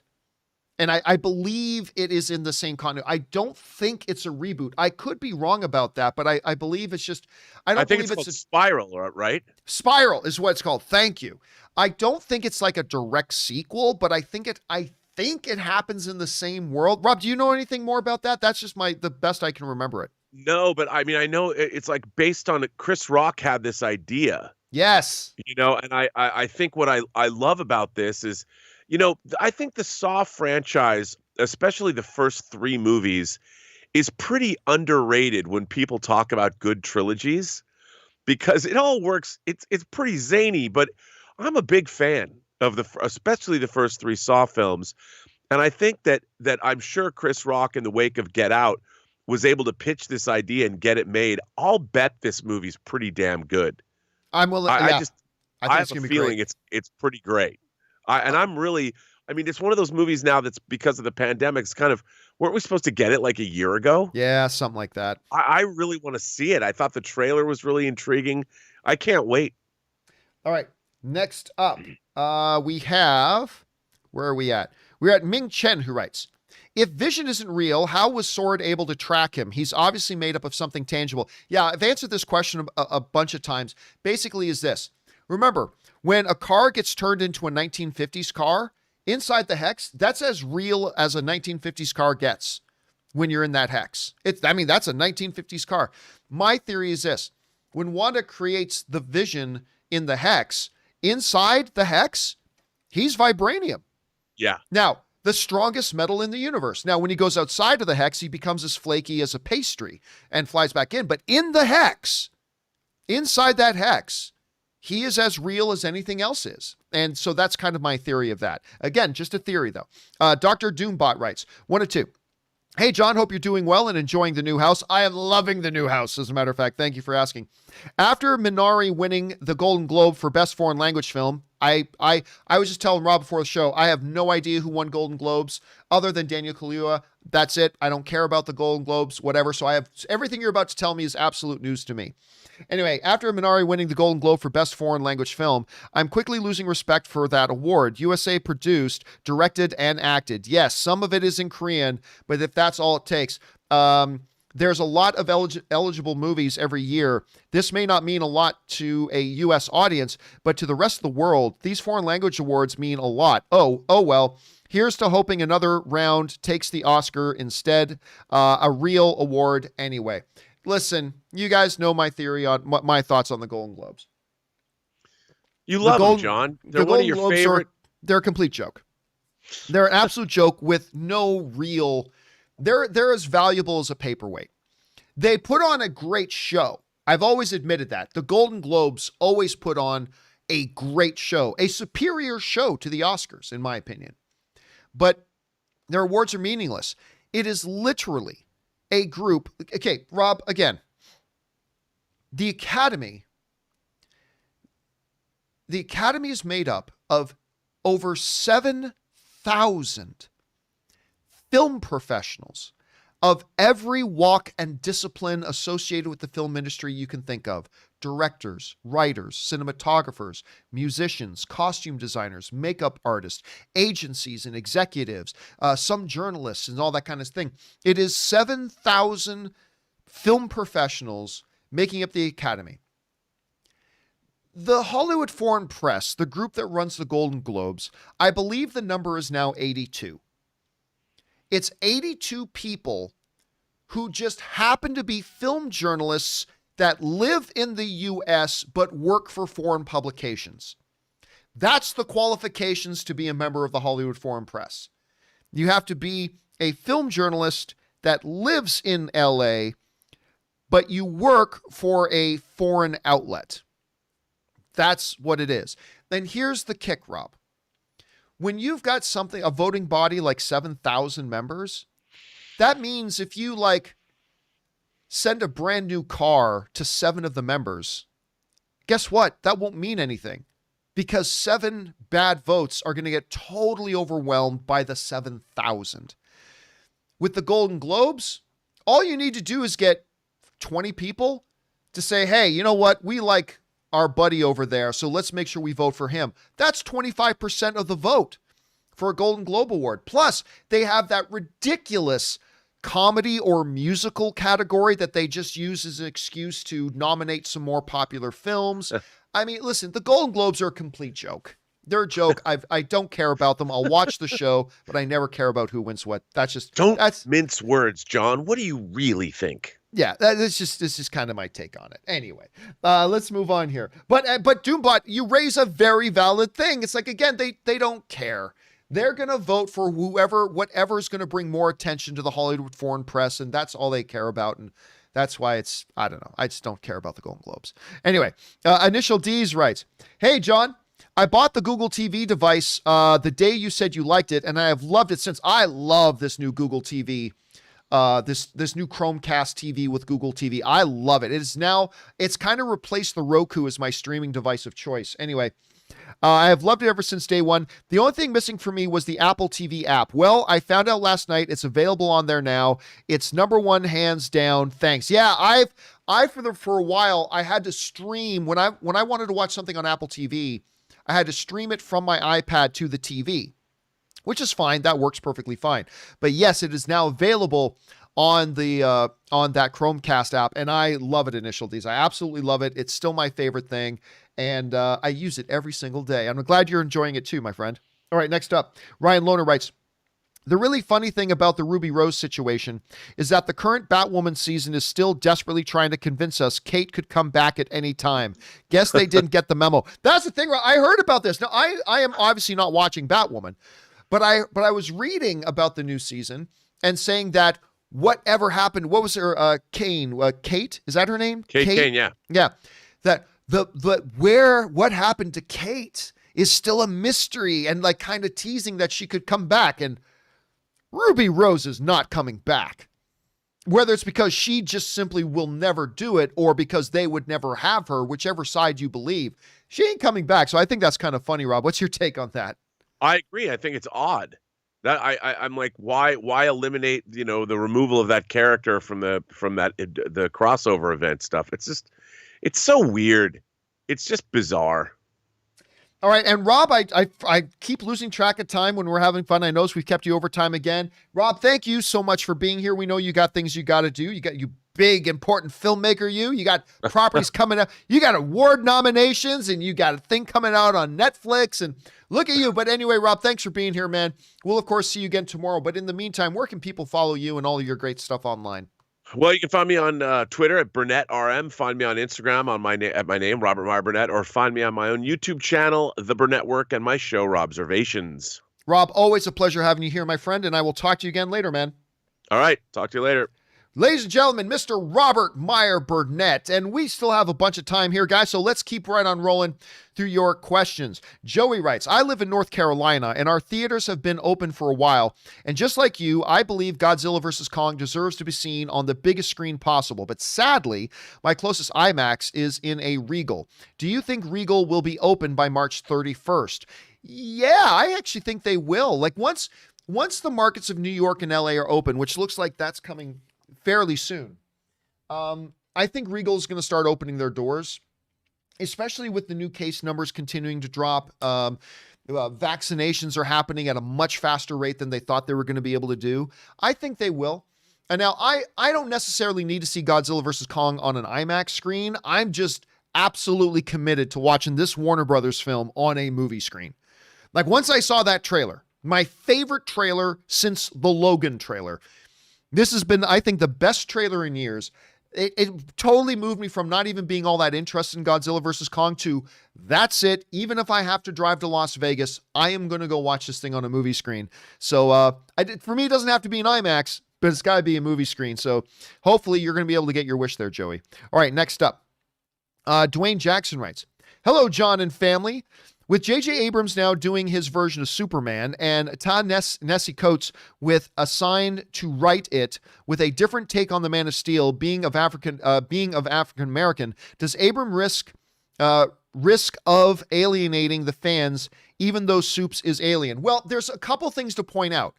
Nowhere has anybody from Warner Brothers actually said they're making a black Superman. Let's be very clear about that. They have not officially stated that. Now, you can interpret that, and maybe they will. Maybe they will. I mean, you guys know my take on this. Superman is not white. I'm sorry to break this to everybody. Superman's not white. Superman is an alien organism that has the appearance of a Caucasian white human. At least in many, not all, but in many of the comic book iterations of Superman, most of the comic book iterations of Superman, he is an alien organism that is not human, that has, coincidentally, the appearance of a Caucasian male. But at the end of the day, the color of his skin means absolutely nothing to the character. It means nothing to the character. It just doesn't. Superman could be Asian. It makes no difference to the character. He could be white, he could be black, whatever. Now, traditionally, he is white, although he has been black in the comics before. It just doesn't matter. It just absolutely doesn't matter. Look, at the end of the day, we as audiences keep telling filmmakers, we want you to do things different. We want you to try something edgy and different and bold and try something original. But as soon as they ever talk about doing something really different and really bold and really original, then we go, no, don't do that. Don't do that. I mean, I do that. I think you probably do that too. So look, at the end of the day, I don't care if Superman's white or black. Now, look, if I'm the producer of Superman, I'm staying more traditional. That's just the way I would personally go. If I was the producer of Superman, I would probably go more traditional because that's just I kind of like the more traditional thing. And I would probably make him a white appearing Superman. Because remember, Superman is not white. He just appears white. I would probably go with the white appearing Superman. That was probably what I would do. But if they want to go in a different direction, doesn't mean anything. It doesn't change the character at all. It makes no difference. The color of Superman's skin has nothing to do with the core DNA of all the things that make Superman Superman. Not at all. So if somebody has a problem with it, that's their problem. I would personally make a white Superman just because I'm traditional. They may very well still be doing a white Superman. But if they don't, who cares? There are a million other things that are far more important to who and what Superman is than the tone of the skin of this alien organism. There's a million things more important. So anyway, that's just kind of my take on it. We'll see, man. We'll see. All right. Next up, Ismail writes, I figured out the WandaVision cameo, a legendary actor everybody wants to work with. Why can't anyone see Ralph? He's going to be played by John Cena. You can't see him. He's been there the whole time. We just never knew. By the way, the John Cena you can't see me gag never gets tired. I don't care. Never gets tired to me. All right. Dwayne Jackson writes, do think Henry Cavill should be the new James Bond since Warner Brothers is not doing Man of Steel 2? Did Warner Brothers sour on him? Did the bloom fall off the rose too quickly? Or is it he doesn't need to be Superman anymore? Do you have info on the Mass Effect project he's in? By the way, I'm not even sure that Mass Effect thing is 100% true. But I'm not saying it isn't. Don't get me wrong. Look, here's the thing. If Warner Brothers moves away from Henry Cavill as Superman, and by the way, don't forget this, even if, and it's only if, but even if the new J.J. Abrams Superman is not going to use Henry Cavill, and they still might. They still might. I'm not saying it's likely. I'm not saying they're going to. But even if they don't use Henry Cavill, that does not automatically mean that Henry Cavill won't still be a Superman in other DC movies. We have multiple Batmen now in DC movies. So just remember that. I'm not saying that's what's happening for sure, but just remember, even if JJ isn't using Henry Cavill, Other filmmakers may use Henry Cavill in other films. They could make this new Superman just like they're doing the Robert Pattinson Batman, something that's separate from the rest of the DCEU. So we could still have Henry Cavill as Superman. But listen, if, and this is important, if they move away from Henry Cavill as Superman, it would have nothing to do with them not liking Henry Cavill. Here's the reality. You guys know, as you can only see him like right there. There he is. There he is right there. There he is right there. See that? I got my Henry Cavill Superman standee sitting here watching over us, right? You guys know what I think of Man of Steel and Batman versus Superman. You guys know what I think of those films. I love those films. Man of Steel more than Batman versus Superman, but nonetheless. But it doesn't matter that I love those movies. It doesn't matter. When you're a business executive, the thing is, what type of success have we had? Man of Steel underperformed. Nobody's saying that's Henry Cavill's fault, but Man of Steel underperformed. Half the audience hated it and half the critics hated it. I don't know why, but they did. Then we had him in Batman versus Superman. A lot of the critics and a lot of the audience did not like that iteration of Superman. That's not Henry Cavill's fault. But if you're a Warner Brothers executive, the actor is not the most important thing.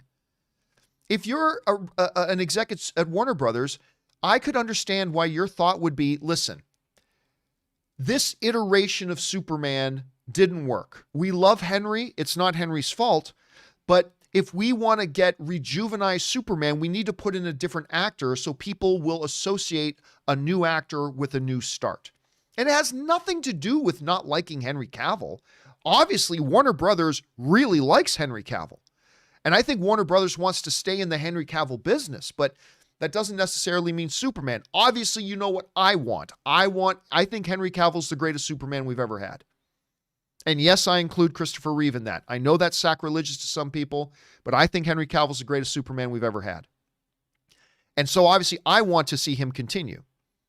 But if they don't, it's understandable why they don't.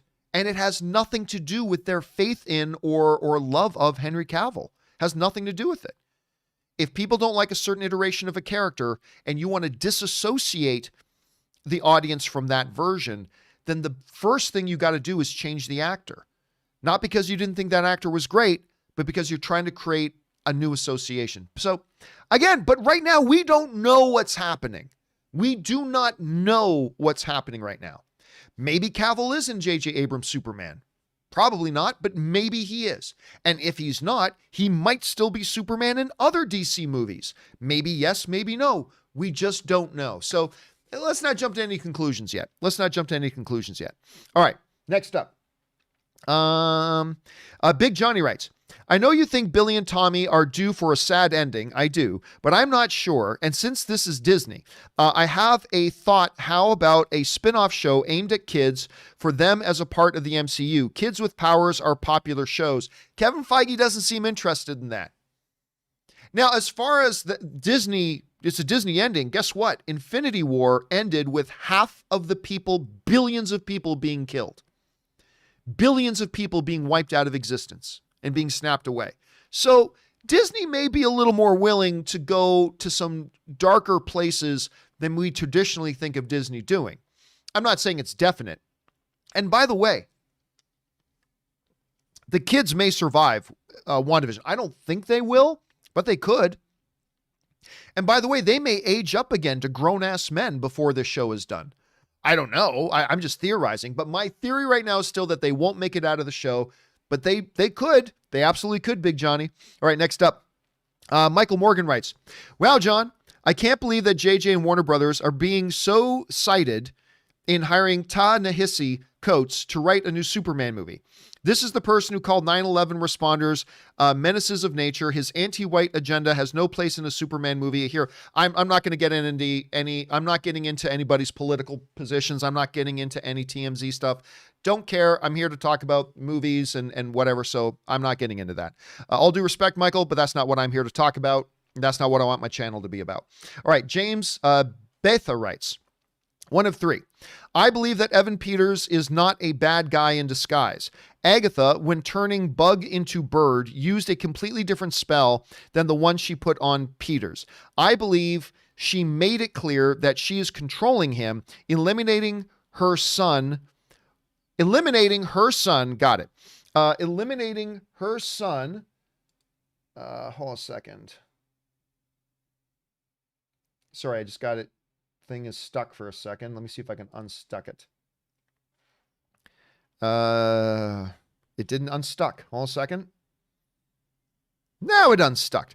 I believe that Evan Peters is eliminating her son or any big bad. Also, if it was Mephisto or someone, why would they need Agatha's help to trick Wanda or be controlled? I don't believe that it's some random guy who lives in town, because what a coincidence it would be that this guy has super speed. Leave me to believe that he's from the Fox universe. I think Feige will use them the same way that Sony possibly is using Toby and Andrew. We know they aren't making new movies, so why can't Feige do the same here? Blah, blah, blah, blah to the universe, but not his X-Men. I mean, look. Is it still possible that Evan Peters is the Fox X-Men universe Quicksilver? Yeah. Yeah. That's still possible. That's absolutely still possible. It completely is. I still don't think it is, mainly because I still take Kevin Feige at his word. Kevin Feige said, I'm not bringing in any X-Men stuff until my 5-year plan is done, which included WandaVision. Now, you could argue, hey, John, Kevin Feige's human. He could have changed his mind. Absolutely. If I didn't think he could change his mind, I would say it's not possible that Evan Peters is the Fox X-Men universe version of Quicksilver. But he is human. He may have changed his mind. But for now, I'm sticking with, until he shows us otherwise, I am taking Kevin Feige at his word. Until he shows us otherwise. So, what is clear though here is there are still answers we need about Quicksilver. Right? There are still answers. He could very well be a random guy. Well, why would he coincidentally look like that? Because it would be a massive misdirect. It would be a massive fan thing that everybody would talk about. It would be brilliant. It would be absolutely brilliant casting. But again, there are possibilities. We'll see. We'll find out. We are only now, like 60 and a half hours, 60 and 1/2 hours away from the final episode of WandaVision, and we'll get our answers. I am still sticking with that he is not the Quicksilver from the Fox X-Men universe. I'm still sticking with that. But I still completely acknowledge it is very much a possibility. If I had to put my $2 down, I'm putting it on not from the Fox X-Men universe. We'll find out, though. We will find out. Okay, let's move on here. Andy Newton writes, what is love of movies if not John Campea persevering? A little bit of a twist there on the Vision line. I love the Vision line. I love it, love it, love it, love it, love it. So anyway, there's that. All right, next up, Colossus of Clout writes, hey, John, first time tipper. Thanks for being here, Colossus. Appreciate that. At the end of Spider-Man Far From Home, we get a cameo from J.K. Simmons. Was this a hint at Multiverse of Madness or just a fun cameo? Would everyone be consciously aware of the changes that the madness created? Love the show. Well, here's the thing, Colossus. I mean, ultimately, at the end of the day, we don't know. But this is what we do know. J.K. Simmons told the story about how that whole cameo thing happened. And how it happened leads me to think it really didn't have anything to do with multiverse, because it was literally a last second thing. He actually tells the story about how the reason why, because you notice in that post-credit scene in Far From Home, he doesn't have that famous iconic J. Jonah Jameson hair, right? He's just bald, right? The reason that was, you can go look up, J.K. Simmons tells this story, is the reason that was because it was literally a last second thing. I think it was like the day before, they contacted him and said, hey, you want to come? We have this idea. You want to come in and do this? Like, it was just totally for fun. And they literally did not have enough time to get a proper J. Jonah Jameson wig together.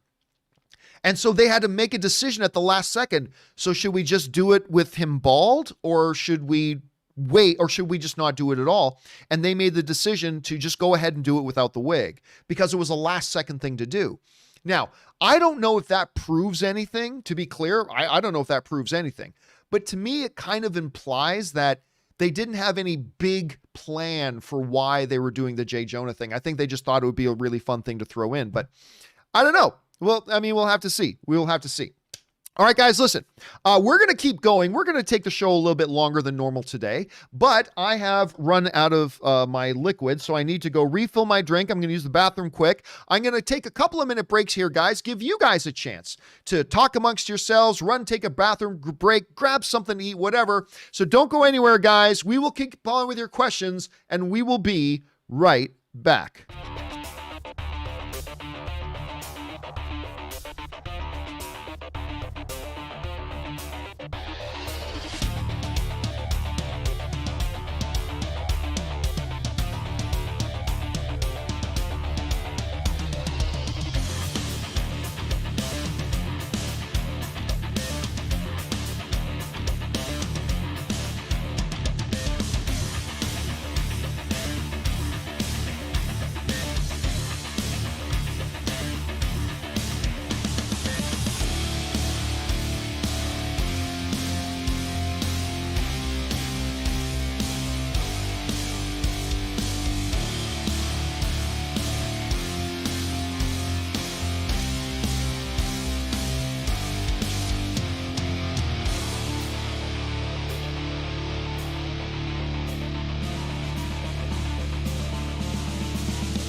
All right, guys, and we are back. Thank you so much for your patience and indulgence as we took a little bit of a break there. Went and got some new, filled up my cup, and I'm ready to go. So let's keep right on rolling with your questions here. Right. I think that was, that was Colossus we already got to. Next up, Tony Rodriguez writes, okay, one of two.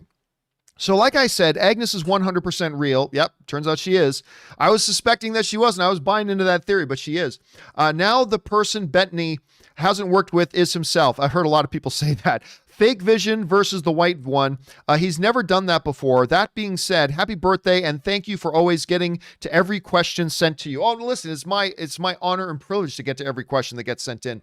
And I love the questions that you guys send. And again, I still think there's a cameo coming. I don't know who, I don't know what they're going to be, but I don't think Paul Bettany was talking about himself, as a lot of people have joked. I think it's still coming. Jesse, I don't know where your second one is, Tony, so maybe we'll just come to it. All right, Jesse writes, video game recommendation. What Remains of Edith Finch's is a narrative focused game. I've heard about that game. Focused game by Annapurna Interactive about a young girl who returns to her childhood home to uncover the secrets of her ancestors' death and the supposed curse that haunts them. It's a beautiful, melancholic look into mortality, and with it clocking in just around 3 hours, it's a perfect game to play through in 1 or 2 sittings, and it's available on all platforms. Here's the interesting thing. I was watching, because I just recently got, I got Xbox Game Pass. I just recently bought the Xbox Game Pass Ultimate, because it's just a great sounding deal. $15 a month. I get to play games on my phone. I get to play them on my PC. I don't even have to own an Xbox because I think I'm going to try to get a PS5. And I was watching some videos. I went down a YouTube rabbit hole and I was watching some videos on, best games to play 2020, 2021. It's trying to get a lay of the land of what's some of the stuff I should look at getting. And this was one of the games that was brought up. So that is something I'm going to have to keep in mind. I will keep that in mind. And hold a second. I'm going to time out somebody in the live chat who just constantly is shouting and putting things in capital letters. So I'm just going to time them out for a bit. All right. Anyway, so thank you for keeping for the recommendation, Jesse, because again, I have been hearing about this, and I'm going to look into that because I especially love the idea of something you can just play through in 1 or 2 sittings. I think that sounds really good. Okay. Next up, we've got Tony Rodriguez who writes, no one else on YouTube does that period as much as I love Rob and his format on his channel. Sorry, where do we? Okay, Tony, you got to put 2 of 2 so I know where we're talking about. Where are we at here? No one else on YouTube does that period as much as I love Rob and his format on his channel, 2 of 3. But thank you for the community, both of you guys. And I know I don't send in a lot and hope you consider me a regular. This is my number 1 and 2 Rob movie channels. Well, thank you so much for that, Tony. Listen, just love the fact that you're here also, then 3 of 3. I'm also a masterpiece Transformers collector. Nice. So keep bringing the filthy and have a better day. P.S. Sorry I had to make this a 3 of 3 last minute. No problem. Thank you for doing it. And listen, honestly, just thank you for being here and thank you for the kind words. It's always nice when people want to send in something just to say something encouraging. And we appreciate that very much, man. Thank you so much. All right, next up. Suthius is a 2 of 2. I'm not sure where the first one was. Is it possible that some of the power of the Mind Stone was absorbed by Wanda? Yes. The same way some of the power of the Tesseract was absorbed into Carol. This could explain how Wanda was able to create Vision as well as we saw the Yellowstone essence, except for there's nothing about the Mind Stone creating anything. But if you did notice, the power that came out of Wanda as Vision was being created was the yellow color of the Mind Stone. I feel like, and you guys can disagree with me here, and I could be wrong, but it feels like in that scene where Wanda was in the Hydra thing and she had her encounter with the stone, remember they're saying just walk up to the stone and touch it. The stone came to her. It's like the stone chose her and then showed her a vision of her future self. So yeah, I completely believe that you're right. I think she absorbed some of that power, much like Carol got a lot of her power from one of the stones, which might be why Carol and Scarlet Witch might be the 2 most powerful characters in the MCU. Maybe yes, maybe no, but we will find out. But I definitely think you're onto something there, Suthius. I really do. Next up, Anthony M.R. writes, So I bit the bullet and finally got Marvel's Avengers for PS4 at the sale price. To be fair, I didn't actually have to pay because I still had the gift card money from Christmas. It's pretty fun so far, and there's a free PS5 upgrade on March 18th with Hawkeye downloadable content. You know what's funny? I still remember when that game finally got released because they were pumping this up. Marvel's Avengers video game, right? And then when the first footage dropped and they looked like, I think everybody, if you guys remember this, everybody was expecting that when they're saying Marvel's the Avengers video game, a lot of people are expecting that the characters to look like the movie versions and sound like the movie versions. In their defense, they never said that's what it was going to be, but that's what everybody was expecting.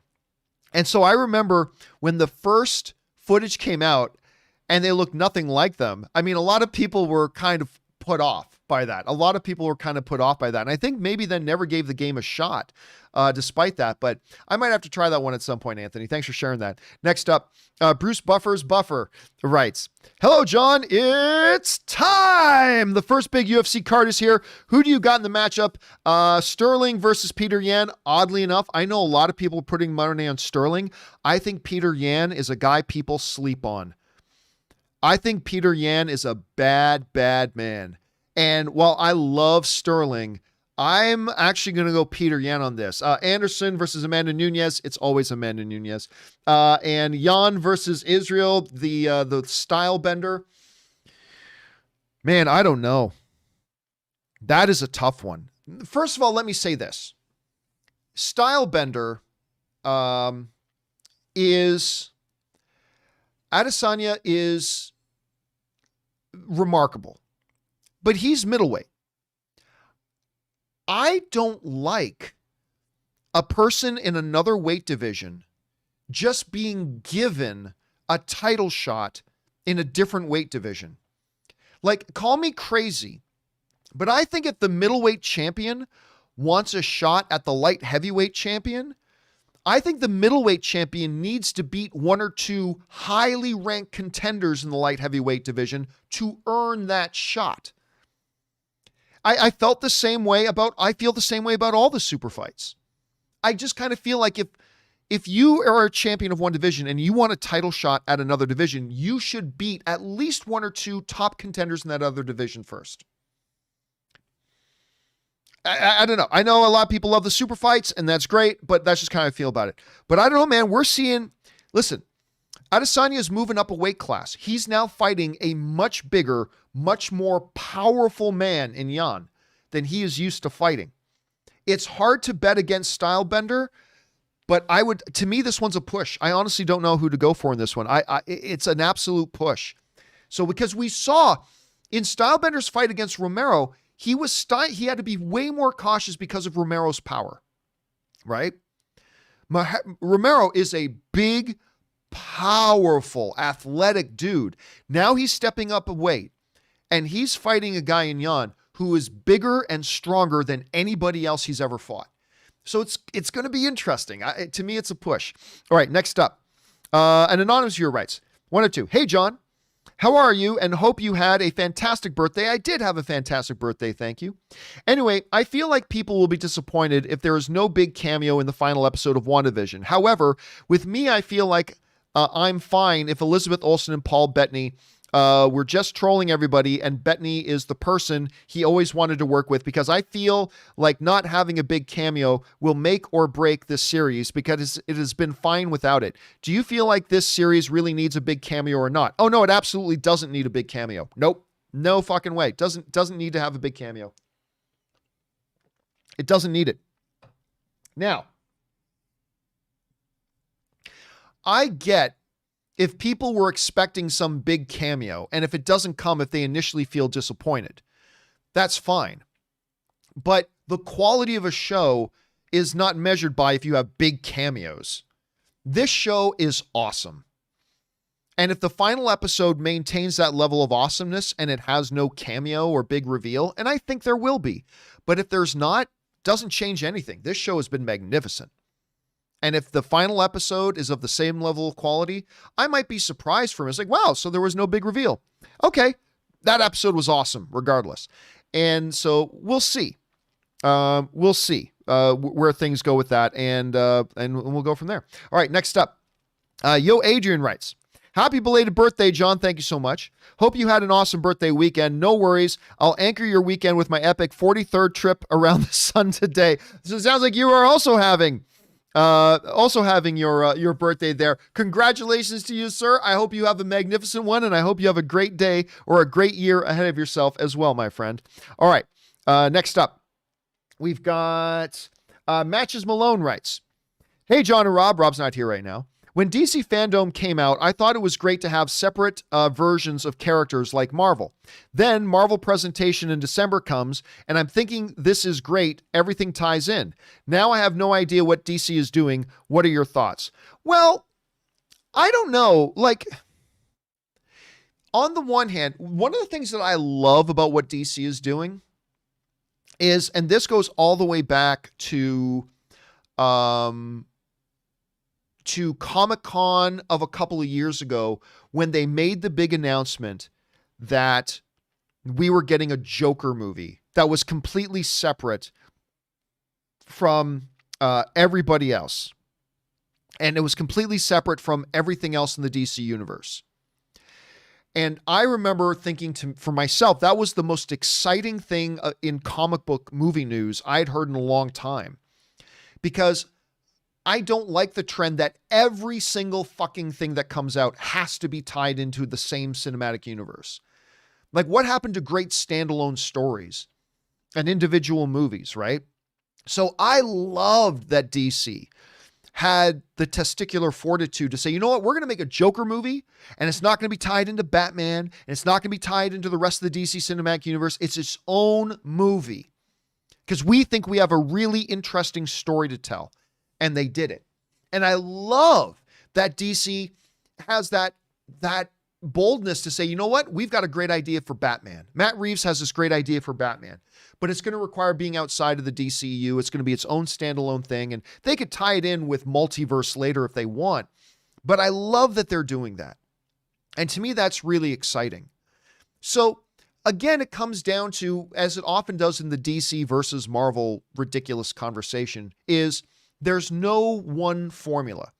Marvel's going to do things their way, and it can be awesome. And DC can do it a completely different way, and it could be awesome.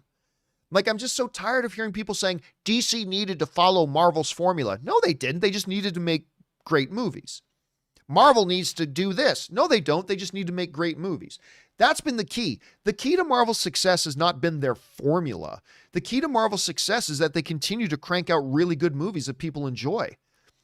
And as long as you crank out good movies that people enjoy, you're going to be successful. So anyway, that's just kind of my take on it at any rate. All right, next up. Chizzy G Crunch writes, chances Raimi gets to do Spider-Man 3. How much box office could it do? Chances Raimi gets to do Spider-Man 3? They're already making Spider-Man 3, and it's with John Watts. And so I'm not exactly sure what it is. Because Raimi already did do a Spider-Man 3. And if you're talking about this Spider-Man 3, they've already got a director and they're almost done shooting it. So yeah, I'm not exactly sure what we're talking about there. Anyway, next up, Simon Blakemore writes, hey, John and Rob. Rob's not here right now. How's it going? I thought it was cool that Warner Brothers did a video on the fans reacting to the Mortal Kombat trailer, just to say thank you for making the trailer the most viewed Red Band trailer of all time. Well, they're not the first people to do that, right? Like, a lot of movies have made collage videos of other people reacting to their movie trailers. It's not the first time that that's done, but I gotta say, I do get a kick out of those, and that was a pretty damn good trailer. That Mortal Kombat trailer was pretty damn good. I don't know if the movie's going to be complete garbage or not, but the trailer was a lot of fun, and the trailer made me go, yeah, I got to go to, even if I have to drive to Vegas, I got to go see this Mortal Kombat on a big screen too. So there's that. All right, Kevin Rubio, a friend of ours here, writes, I believe the reported desire to depict Superman as black, the Hollywood Reporter, I remember there was speculated, it was speculated, has more to do with Siegel versus Time Warner 2005 decision. and that Time Warner not wanting to share profits and less to do with diversity. Rob can lend insight. Well, Rob's not here right now.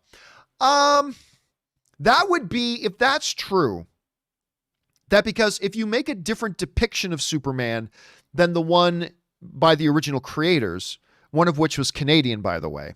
So you see, Superman is a good Canadian kid. Just saying. Anyway, if their decision, because, I said a little bit earlier, I don't care if you make Superman white or black. He's not white or black. He's an alien organism. What color tone, what pigmentation the skin of this alien organism takes is irrelevant to me. I don't care. But I would say, if their motivation behind changing the iteration of Superman is simply to deprive the estates of the creators of the character of a cut of the film, I will be very disappointed in Warner Brothers if that's the case. I would be very disappointed in Warner Brothers if that's the case. I mean, who knows? We'll never know what their true motivations are, Kev, but man, if that's true, I'm going to be very, very disappointed in them. But anyway, that's just me. All right, next up. Man of Steel 2 Prayer Warrior writes, the Lord has answered his servants' humbled prayers. I love Cavill, but I'm just glad that they're making another Superman film. You think they're going with an actor of color. You called it, bro. Been a fan since you and Amy Rose was kicking up dust. I honestly don't know. Obviously we've been talking for a couple of years, ever since the Michael B. Jordan rumors were around of Michael B. Jordan maybe playing Superman. This idea that they could be trying a different iteration of Superman, where instead of this alien organism skin looking white, this alien skin color may look black. Which again, to me, makes no effing difference. But if they want to try something different, maybe they will. Look, I will give anything a chance. Let's just see how it goes.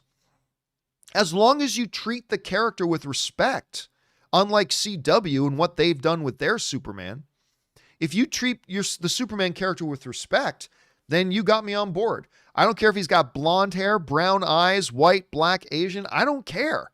As long as you get the fundamentals of who and what Superman is right, and you treat that character with the respect that the godfather of all superhero characters deserves, then I'm fine. I'm good with it. But, we'll see how that goes. Next up, Joe Martin writes, hello, everyone. I've been away for 3 months and 2 weeks. Took your advice, John, and followed my dream. Now I'm proud to say I'm part of the United States Marine Corps. Just graduated yesterday. Congratulations, man. Now, in short, what the heck have I missed out on? A lot of stuff.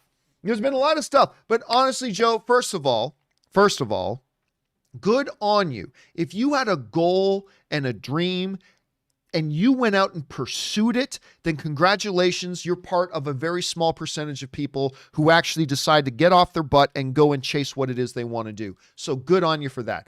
And very few more noble services than that to get involved in something that's for the benefit of your country and the protection of your country. So good on you all around, Joe Martin. And thanks for writing in and sharing. And yeah, you missed out on a lot. You got a lot to get catch up on, brother. All right, next up. King of Humility writes, hey, John, what do you think this means for the DCEU?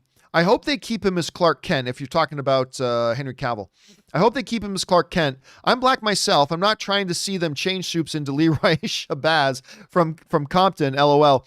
And what was with those reports about Cavill signing on for movies? Well, I'm glad you brought that up. Remember a little bit earlier, I was saying this. If the new J.J. Abrams Superman doesn't use Henry Cavill, and we don't know for sure that they're not, but if they don't use use Henry Cavill for J.J. Abrams Superman, that doesn't mean they can't still use Henry Cavill as Superman in other movies. We have multiple Batmen right now. We got the Robert Pattinson Batman in his own kind of pocket universe world.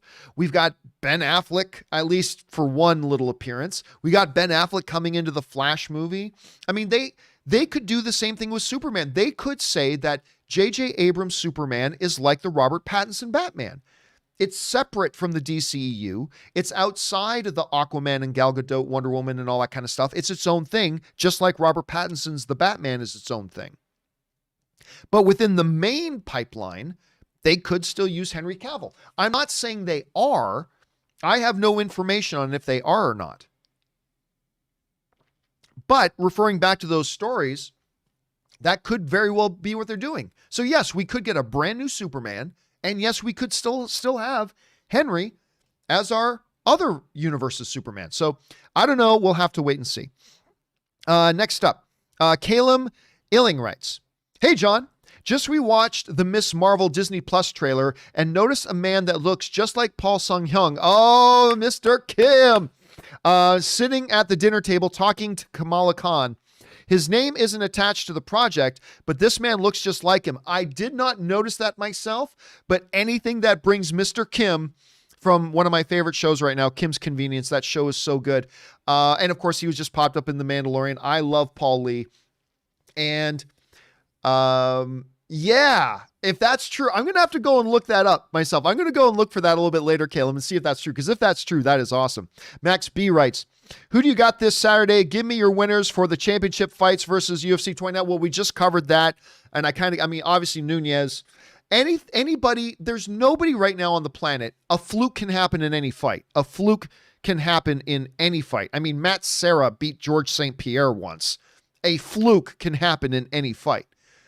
For sure. But other than a fluke, unless the person Amanda Nunez is fighting happens to be named Valentina, then there's nobody on the planet who can beat her.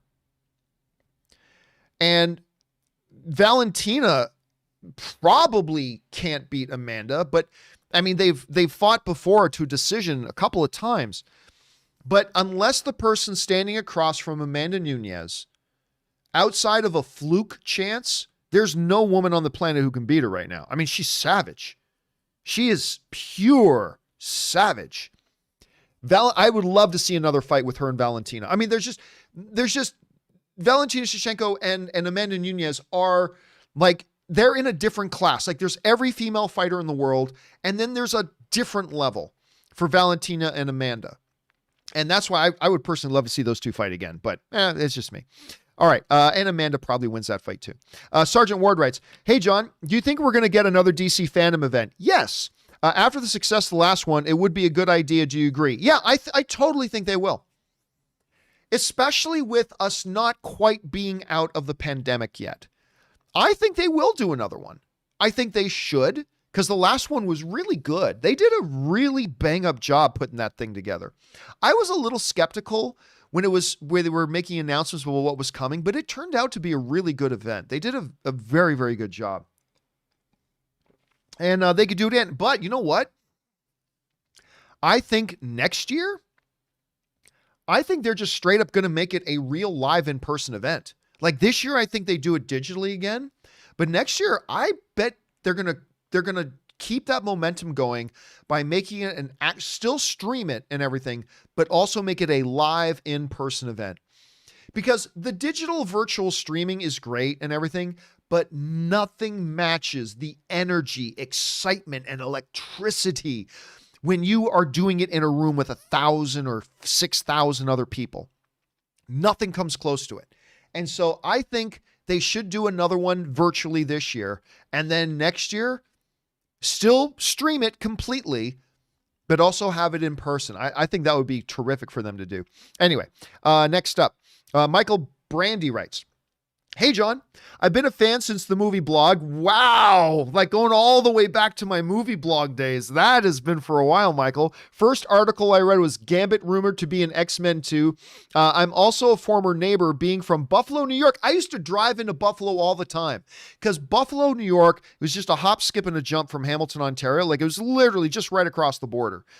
And we used to go into Buffalo to do some shopping sometimes. Normally when I would go into Buffalo, it would be to go watch Sabre games because it was a lot easier and a lot cheaper to get Sabre tickets than it was to get Toronto Maple Leaf tickets, believe me. But I love Buffalo. Anyway, living in Florida now, and I took the time to see Judas and the Black Messiah in theaters. Did you see it? Loved it. It was fantastic. I was a little bit late to the party on it, but Ann and I, we had that locked in. We wanted to watch it, finally saw it. Now, the only winner from the Golden Globes I'm aware of, I have no idea who won anything at the Golden Globes because I just don't care. But the one thing I did hear was that Daniel Kaluuya did win for that. And it's like that, his performance in that, look, I think we all knew he was good. Some of us knew he was very good.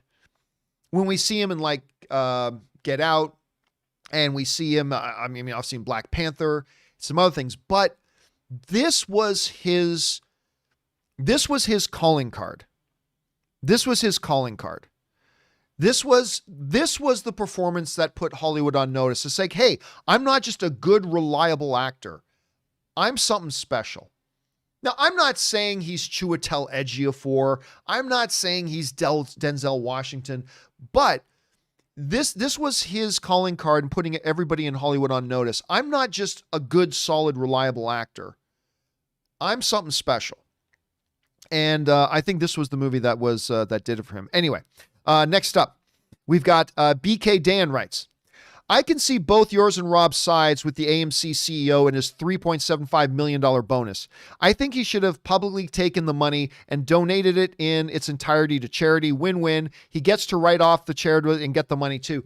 Again, I think, number one, it was completely asinine of AMC to even be giving out these special bonuses when your company is still in the weeds, the entire industry is suffering, and you furloughed 30,000 employees, and you hand out a $3.75 billion bonus to your CEO? Well, it's been really difficult to lead our company through these times. Yeah, that's why you pay the guy $9 million a year.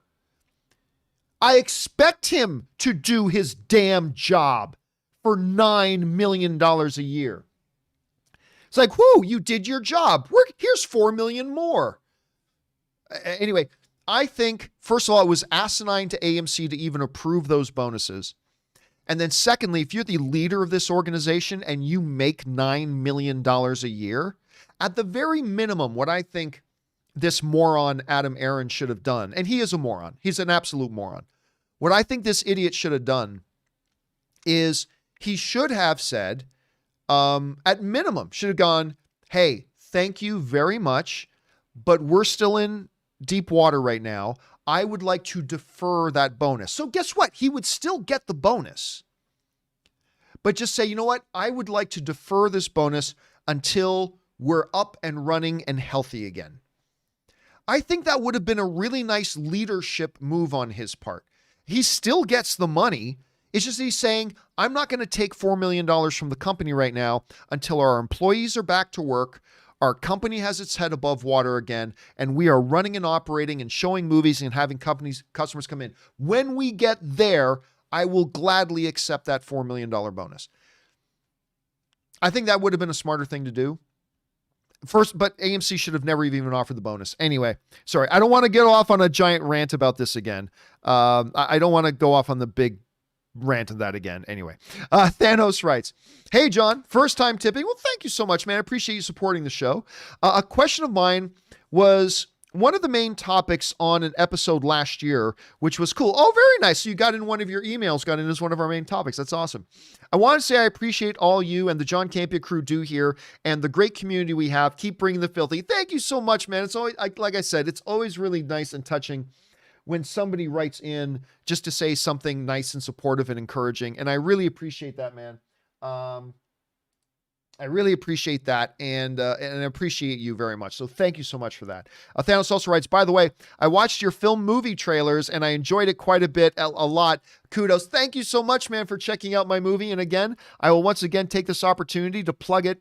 My documentary, Movie Trailers, A Love Story, is available right now worldwide, wherever you live. Just go to vimeo.com/on-demand/movie trailers and you can get it there. You can buy it or rent it there. But also, if you live in the US or the UK, you can also get it on Amazon. Just go to Amazon and then search for Movie Trailers, A Love Story. And from there, you'll be able to either buy or rent the movie and watch it there. And thank you again to everybody who has already done so. So thanks for giving me a chance to plug it there, Thanos. I appreciate that. Next up, Nick Nauf writes, hey, John, with just one episode left, what do you think about the possibility of Marvel introducing the big bad in post-credit scene, like how they introduced Thanos in Avengers, considering WandaVision is part one of a trilogy? Well, no, WandaVision isn't really part one of a trilogy per se. What Kevin Feige said is that WandaVision, Spider-Man 3, and Doctor Strange 2 is part of one story arc. But I think there's a difference between that and a proper trilogy. You know what I mean? So there's that. I don't know if you introduce the next big bad of Phase 4 in the post-credits of a Disney Plus show. You know what I think? I think there's a possibility we get a look at the next big bad in the post-credits of Black Widow. But John, Black Widow is a prequel. I know. Black Widow is a prequel. So you show us that the next big bad of the Marvel Cinematic Universe has actually been around a little while. And you show that in Black Widow. Personally, I think that makes a little bit more sense. And we'll see where that goes. But we'll see. You might be right, Nick. You might be right. All right, next up, Sergeant Ward writes, Zack Snyder says the Snyder Cut will end with a massive cliffhanger. I know he said there are no plans to move forward with, but it sounds like the movie is begging for a sequel we're not going to get. What are your thoughts? Exactly that. Look, Zack Snyder is putting out the movie that he always envisioned the first Justice League to be. And that Justice League movie was going to end on a big cliffhanger. So instead of taking the cliffhanger out, he is presenting this Justice League the way he always intended to present it, with a few changes here and there that he did along the way. But that doesn't change anything. It doesn't change anything. They made this knowing this was the last one he was making. As a matter of fact, in the same interview that Zack Snyder mentioned that this ends on a big cliffhanger, he reaffirms that it's not going to go anywhere. We're not making another one. He reaffirmed it in the exact same interview. But yeah, listen, if this is the way that his movie was originally going to end, then that is the way this one should end, even if it doesn't ultimately go anywhere. So yeah, I think Zack Snyder explained it himself very well. I think he laid it out and explained it very well. All right, next up, Mr. Intellectual writes, as you and I know, art is subjective. It absolutely is. Should a college professor, we've had this this same question has been brought up like 8 times, so I'm not going to address it again. BK Dan writes, theory time on WandaVision. Who do you think is the FBI witness protection person that is mentioned way back on episode 4 is? I've answered this before. I don't think it has any relevance to the movie or to the show. I don't think it has any relevance to the show. I honestly won't be surprised if they're never mentioned again. I think that somebody who happens to be in this town, happened to be in the witness protection program, is completely irrelevant to the story of WandaVision, and it was only a plot device to give us a reason why the FBI and why Jimmy Woo was there in the first place. Because why was Jimmy Woo at Westview? I don't know. Let's say he had somebody in witness protection and he had to go and check up on them and he can't find them. I honestly think that's all it was. Do you notice they've never mentioned it's the whole idea of somebody who happens to be in town, just happens to be somebody in witness protection. Do you notice the show hasn't mentioned them at all since? It hasn't been mentioned again at all since. They've never once again ever mentioned this witness protection person again. And I don't think they will. So that's where I think that's going now. I could be wrong. I don't know. Maybe Evan Peters is the missing witness protection person. I don't know. But my guess, as it has been from the start, is that the witness protection person is probably absolutely inconsequential and probably won't even be mentioned again. But we'll find out in like 60 hours. In about 60 hours, we will find out. All right, next up. Always Sketchy writes, and tips in like $20. Thank you, Always Sketchy, for supporting the channel on that level, man. Spider-Man 3. I agree Peter's identity won't be a big issue. They can always just use a Skrull to show up as Peter while Spider-Man is there at the same time to clear Peter's name, right? Yep, that's exactly what I said a few days ago, Always Sketchy. That this whole Spider-Man identity thing is going to be very, very easy for them to just correct. Just have a government agency come out and say, no, we can confirm that Peter Parker is not Spider-Man. Or just have Talos take on the shape as a Skrull of Peter Parker. This is what I said the other day. While the real Spider-Man swings around, you see them both at the same time. I mean, it's actually so easy for them to fix that I don't know this, just to be clear, I don't know this. I'm just guessing. But I don't think Peter's identity thing is even going to be an issue in this movie. Like, there are some people who think the entire movie is going to be about Peter trying to get back his secret identity. I personally think that's going to have almost nothing to do with the movie. I think it'll be addressed at some point very quickly, and then they'll move on from it. Now, I could be way wrong about that. That's just me pulling speculation out of my ass. But I agree with you, Always Sketchy. It seems like a really, really easy fix. It seems like a really, really easy fix. All right. Next up, Bojax writes, "Hey, John, you mentioned that Cap, Tony, etc. don't get a say about Vision's body, but the government does. Didn't Ultron pay Claw in order to get the vibranium to create Vision? How does Vision fall under U.S. government jurisdiction at all?" Oh, just because they say he does.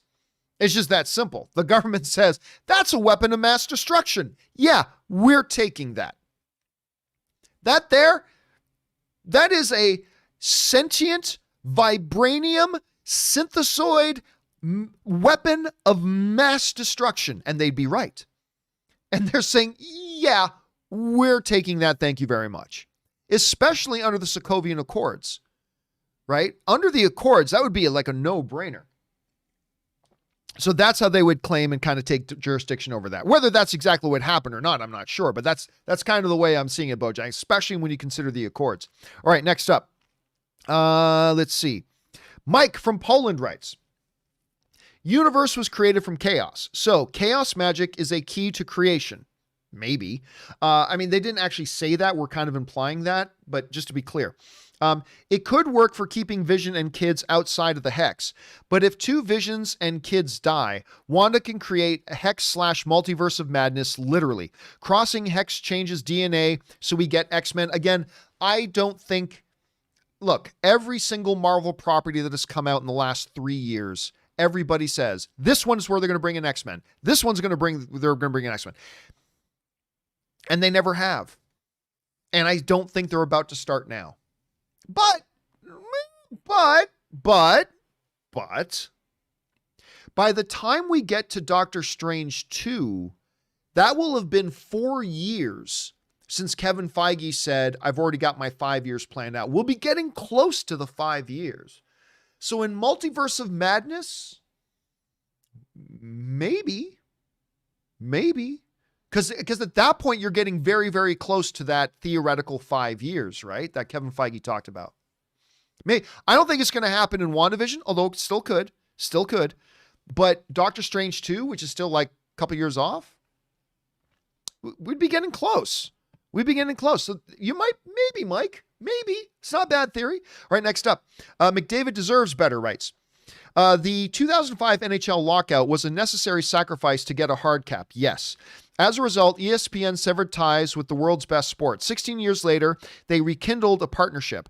How critical is ESPN visibility to hockey's place in the U.S. consciousness? It's extremely important. And I'll tell you what else. It's really frustrating for me as a fan, because unless I have the NHL package, which I don't because I just never know what's going to be happening with the league right now, it's very difficult. Like, I've only once or twice this year been able to watch Leaf games. And when I have been able to watch Leaf games, it's because it's been on ESPN. So, yes, I think for hockey to continue to grow in the U.S., it being available on ESPN is an absolute must. Like, NBC tried, but NBC just didn't know how to properly market the game, and it was always just an afterthought on NBC. I think it's very, very important for the growth of the NHL. That's my take on it, at least at any rate, McDavid. All right, next up. Willow writes, you recently said that you don't like films that are agenda-driven. Out of curiosity, do you like Michael Moore movies, Bowling for... Well, these are documentaries. Do you like Michael Moore movies, Bowling for Columbine, Roger and Me, Fahrenheit 9/11, etc.? Do you view documentaries differently? I completely view documentaries differently. And the reason I view documentaries differently is because every documentary is a story, a real-life story told from a certain perspective. Right? Every document, I don't care who tries to tell you, no, this documentary was completely objective. No. I don't care whoever tells you what. Every documentary is a real life story that is told from a certain perspective, right? That doesn't mean the perspective's bad. It doesn't mean the perspective is necessarily completely biased, but every documentary is told from a certain perspective.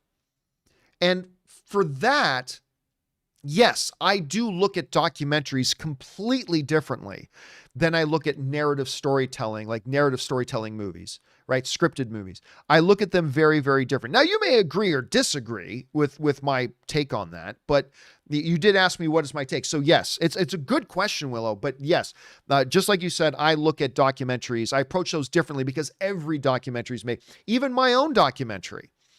Movie Trailers, a Love Story, ladies and gentlemen, available on Amazon if you live in the US or the UK, and worldwide on Vimeo. But even my own documentary is told from a certain perspective, right? Like, documentaries aren't meant to be news reports. They're stories. Documentaries are still stories, and they're told from a certain point of view. And that's why I do look at those on a different level. I look whichever part of the spectrum they fall on, they're told from a different perspective, and that's why I look at them differently. Anyway, great question, Willow. Next up, Andy Hong writes, 1 of 2. Just learned this from Michael Rosenbaum's podcast. He's got a pretty good podcast, by the way. He's pretty good at that. The guy who used to play Lex Luthor on Smallville, he's got a podcast called Inside of You, I think it's called. I think that's what it's called. At any rate, it's a very provocative double entendre kind of meaning of a podcast title. But he's not Joe Rogan, but he's a very good podcast host. He's very good. I've watched some of his stuff on YouTube. That is pretty interesting. Anyway, I just learned this from Michael Rosenbaum's podcast from 6 months ago. Guess who else got put on the suit and screen tested with Henry Cavill and Brandon Routh for Superman and Superman Flyby? Jared Padalecki. It's even more bizarre because Jensen Ackles was the runner-up behind Tom Welling to get the role of Clark Kent in Smallville, and they later put Jensen Ackles in Smallville, but not as Clark Kent. To think that these two guys could have played Kal-El and their careers could have been so different compared to now. They're not Supermen, but it is supernatural. Bum, bum, bum. Yeah, I mean, that's pretty cool. I mean, the thing about Rosenbaum's podcast too is, like, much of his podcast is kind of a stroll down memory lane for Smallville because he's had like all the Smallville cast on. Plus, his biggest episodes have been the one where he talks about the one girl who played Chloe and the fact that she got involved in the big sex cult. And so he's talked a lot about that and how she tried to get him involved in the sex cult and all this kind of stuff. But it's really interesting. It's really good. He's actually somebody to keep an eye on. But yeah, that is really interesting. When you always look back at who almost got what roles for different things, it's always kind of fun to speculate, but that is an interesting supernatural connection to the Superman thing. And now, of course, Jensen Ackles is going to get to play a superhero. He's playing Soldier Boy on The Boys season 3. Cannot wait to see him in that. All right, next up. Valentin Vasilev writes, John, you keep mentioning the government taking Vision like it's a normal thing, but wasn't he in Wakanda? So doesn't that mean they took him from the Wakandan government? So I'm not sure we can call that normal. Well, here's my guess. This is my guess and only my guess. My guess is that probably the Avengers would not have just left him laying around in the middle of the forest, right? My guess is they probably took him. And then when they took him, the government took Vision from them. That's my guess. That's my guess. And remember, at that point, Wakanda would have been in chaos. Because not only did this huge battle just happen there at Wakanda, but they also lost their king. You remember, like T'Challa, at the end of that battle, he was snapped away. So I don't know if there was much else for the people of Wakanda to be focused on about, we need to keep that Vision body because he's made of vibranium. So my guess is, and again, it's just a guess, just my theory, I think the Avengers took one of their own home and then the government probably took it from them at that point. That's my guess. Maybe I'm right. Maybe I'm wrong. We'll see. All right. Let's move on here. Next up, Jack R. writes, 1 of 4. Hey, John. Have you checked out the short form Marvel series Legends on Disney Plus? The first 2 episodes features Wanda and Vision and premiered just before the show. While I like the premise, I felt the execution was lacking. The episodes were under 10 minutes of clips from various MCU movies.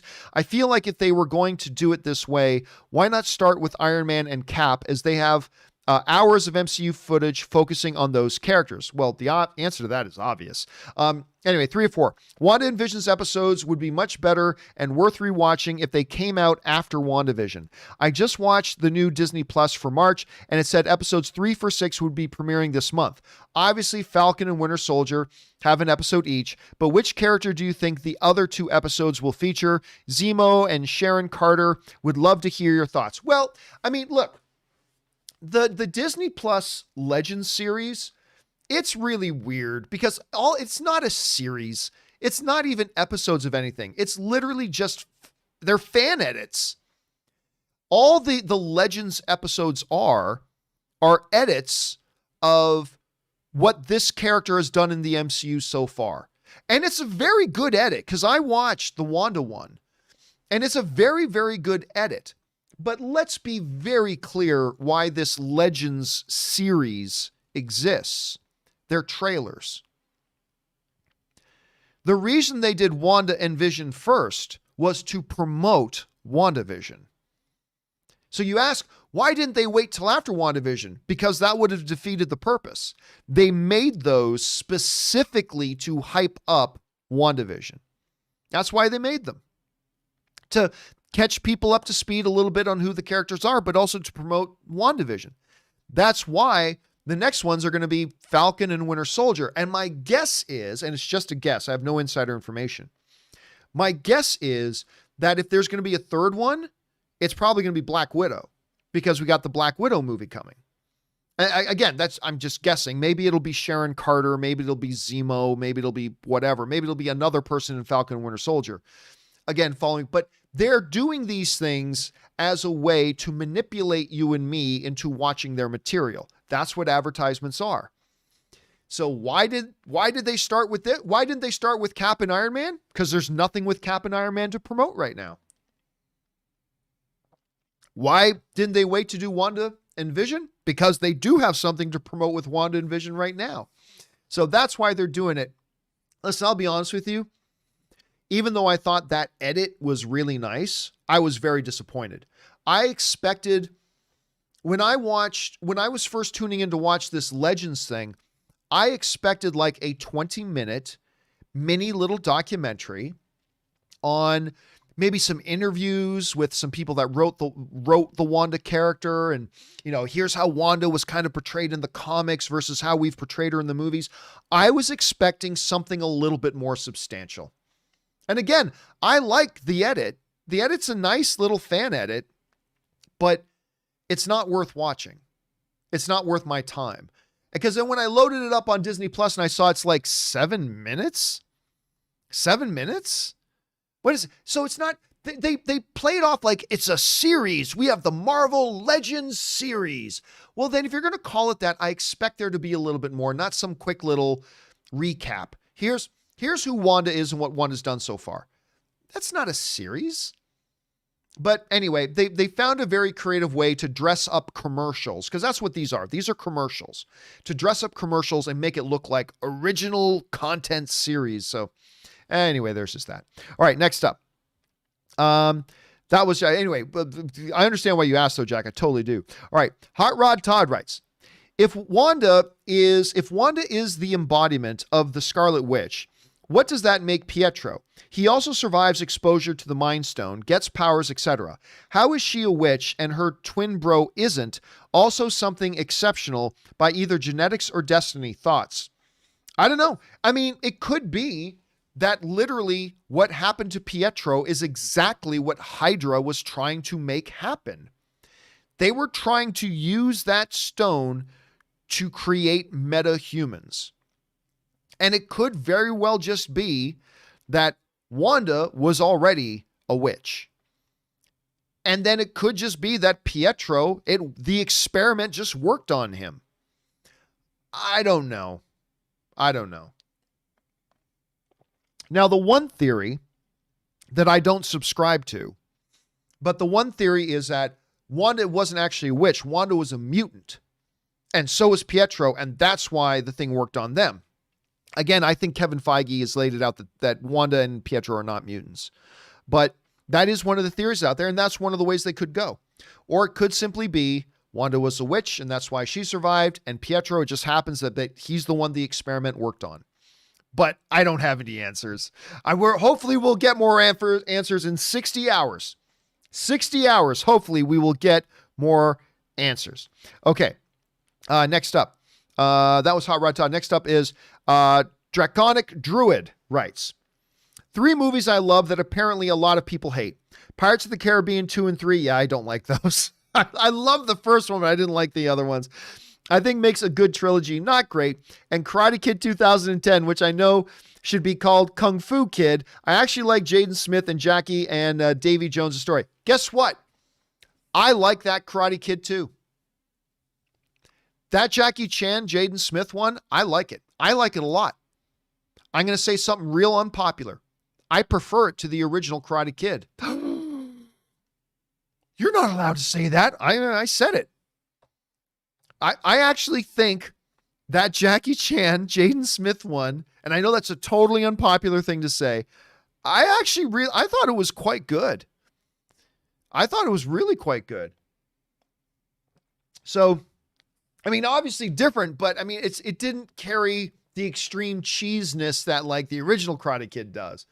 And I'm not saying I dislike the original Karate Kid, not at all, but I just think they did a very, very underappreciated job making that follow-up film. I thought now I know a lot of people didn't like it because it was really quite different from the original Karate Kid, and I get that, but I thought it was a very well put together movie. That's just me. All right, next up, the Canadian Singing Postie writes, 1 of 2. John, hope you had a great birthday. I did have a great birthday. Thank you so much. And saw that song I tagged you on. I did, as a matter of fact. Wanda Time, you mentioned that you couldn't understand how Hayward put Vision back together so quickly. Did he not say we've taken it apart and put it back together a million times? And that it was the power source being the issue. I think it was implied that after 5 years of taking it apart and putting it back together wasn't the issue, but the power source, which they now got. Putting it back together in a few days wasn't a problem. You know, a number of other people have brought that up. And that's true. But to me, it's also hard to suspend disbelief saying, hey, wait a minute, that drone is glowing red. First of all, they don't know the single thing about hex magic, right? They've never looked at it. It would take them years of study of hex magic to even figure out how to take this hex magic and transfer it into a mechanical thing to be its power source. But they said, let's tie a string to the drone and the other end of the string to Vision and see if that powers them up magically. I mean, even that's ridiculous. But again, I understand, as a lot of people have yelled at me, John, in these TV shows and movies, you got to suspend disbelief sometimes. And I get it. So I'm over it. But no. What you're bringing up is totally legitimate as well. That's totally legit. And I think you raise a very good point. But yeah, to me, it's still utterly ridiculous. Really? That the glowing red magic, and you figured out in 48 hours how to turn that into transferable power that you can flow into this thing and it magically brings this thing to life. All right, whatever. I concede suspension of disbelief, I concede. But yeah, no, you're absolutely right, Canadian Singing. Well pointed out. All right. Suthius writes, as I was cooking in the afternoon, I all of a sudden hear my headphones, poor fucking Adam Aaron. I immediately dropped what I was doing. Where's my phone? I said to myself, boy, when you're passionate about a topic, it shows. I don't know. It just really pissed me off. Part of the reason why it pissed me off is because I have such love for AMC theaters. Again, the big part of my career comes from the fact, I mean, I had already started my career and I was already building my career before AMC theaters. But joining AMC, creating AMC Movie Talk, creating AMC Movie News, that was a big part of the development of my career. And I grew to love AMC theaters. Except, again, for the clueless jackals and inhuman monstrosities that work in their HR department. They're a bunch of incompetent asses. But aside from their HR department, which are the embodiment of evil, in my opinion, I really do have a lot of love for that company. And when you when you see somebody doing something stupid, you don't care. When you see somebody you love doing something that is destructive, you get upset. And I think part of the thing that gets me so upset is that I love AMC so much. They're my favorite movie theater chain. I have history with that company, and seeing them doing something that stupid, it's upsetting, especially, in the midst of a pandemic when the entire industry is teetering on oblivion and 30,000 people have been furloughed. Being that stupid, being that tone deaf, being that clueless, being that incompetent is upsetting, particularly when it's being done by a company that you really love a lot. And it really upsets me. Maybe it shouldn't. First world problems, pshaw, I know. But yeah, whatever. It gets under my skin. All right. Koa1708 writes, John, since you're Canadian, do you like the dish poutine? I love poutine. Can't find good poutine in the United States. I simply haven't been able to find good poutine in the United States. But yeah, it's like the most unhealthy thing in the world. French fries smothered in gravy with curd cheese. I mean, it's basically heart attack on a plate is what poutine is. But it's so delicious. It is so delicious. And I cannot find good poutine in the U.S. I can't find it. All right, next up. Luke1234 writes, do you think that we may see studios no longer offer rental, purchasing, or ever licensing out their content to other streaming platforms? That the only way to watch anything is that you have to subscribe to their own streaming service? Yes. Yeah, that's exactly where this is all going. That's exactly where it's all going. It's not going to go there in the next year or in the next maybe even 2 years, but that's exactly where this is going. That if you want to watch Sopranos: The Return, you have to watch it on HBO Max. If you want to watch, Avengers 9, then, once it's done in theaters, if AMC hasn't run the theater industry into the ground by then, but after it's done in theaters, if you want to watch it at home, you have to have Disney Plus. You want to watch the new Star Trek movie at home after it's done its theatrical run? Then you got to have Paramount Plus. The whole reason they invest and make these shows is to get you to sign up to their subscription service. Having it available elsewhere is counter to their entire goal.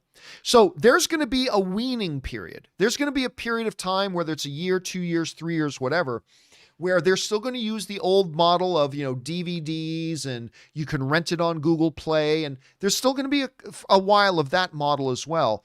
But they're going to start weaning us off that model and going, if you want to watch this Warner Brothers thing, you got to watch it on HBO Max.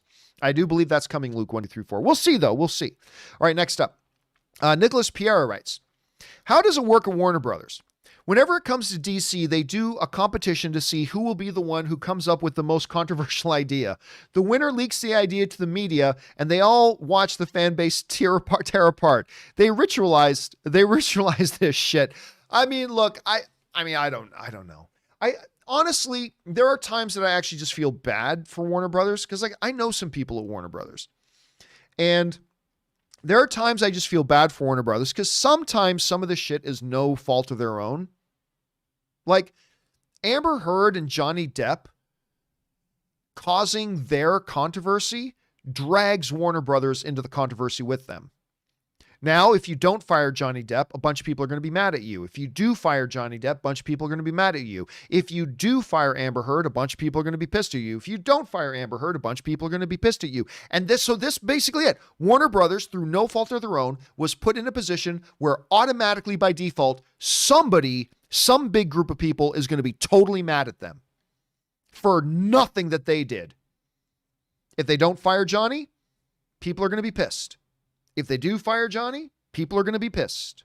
If they do fire Amber, or if they don't fire Amber, people are going to be pissed. If they ignore it, people are going to be pissed. If they get involved, people are going to be pissed. Warner Brothers didn't ask for this.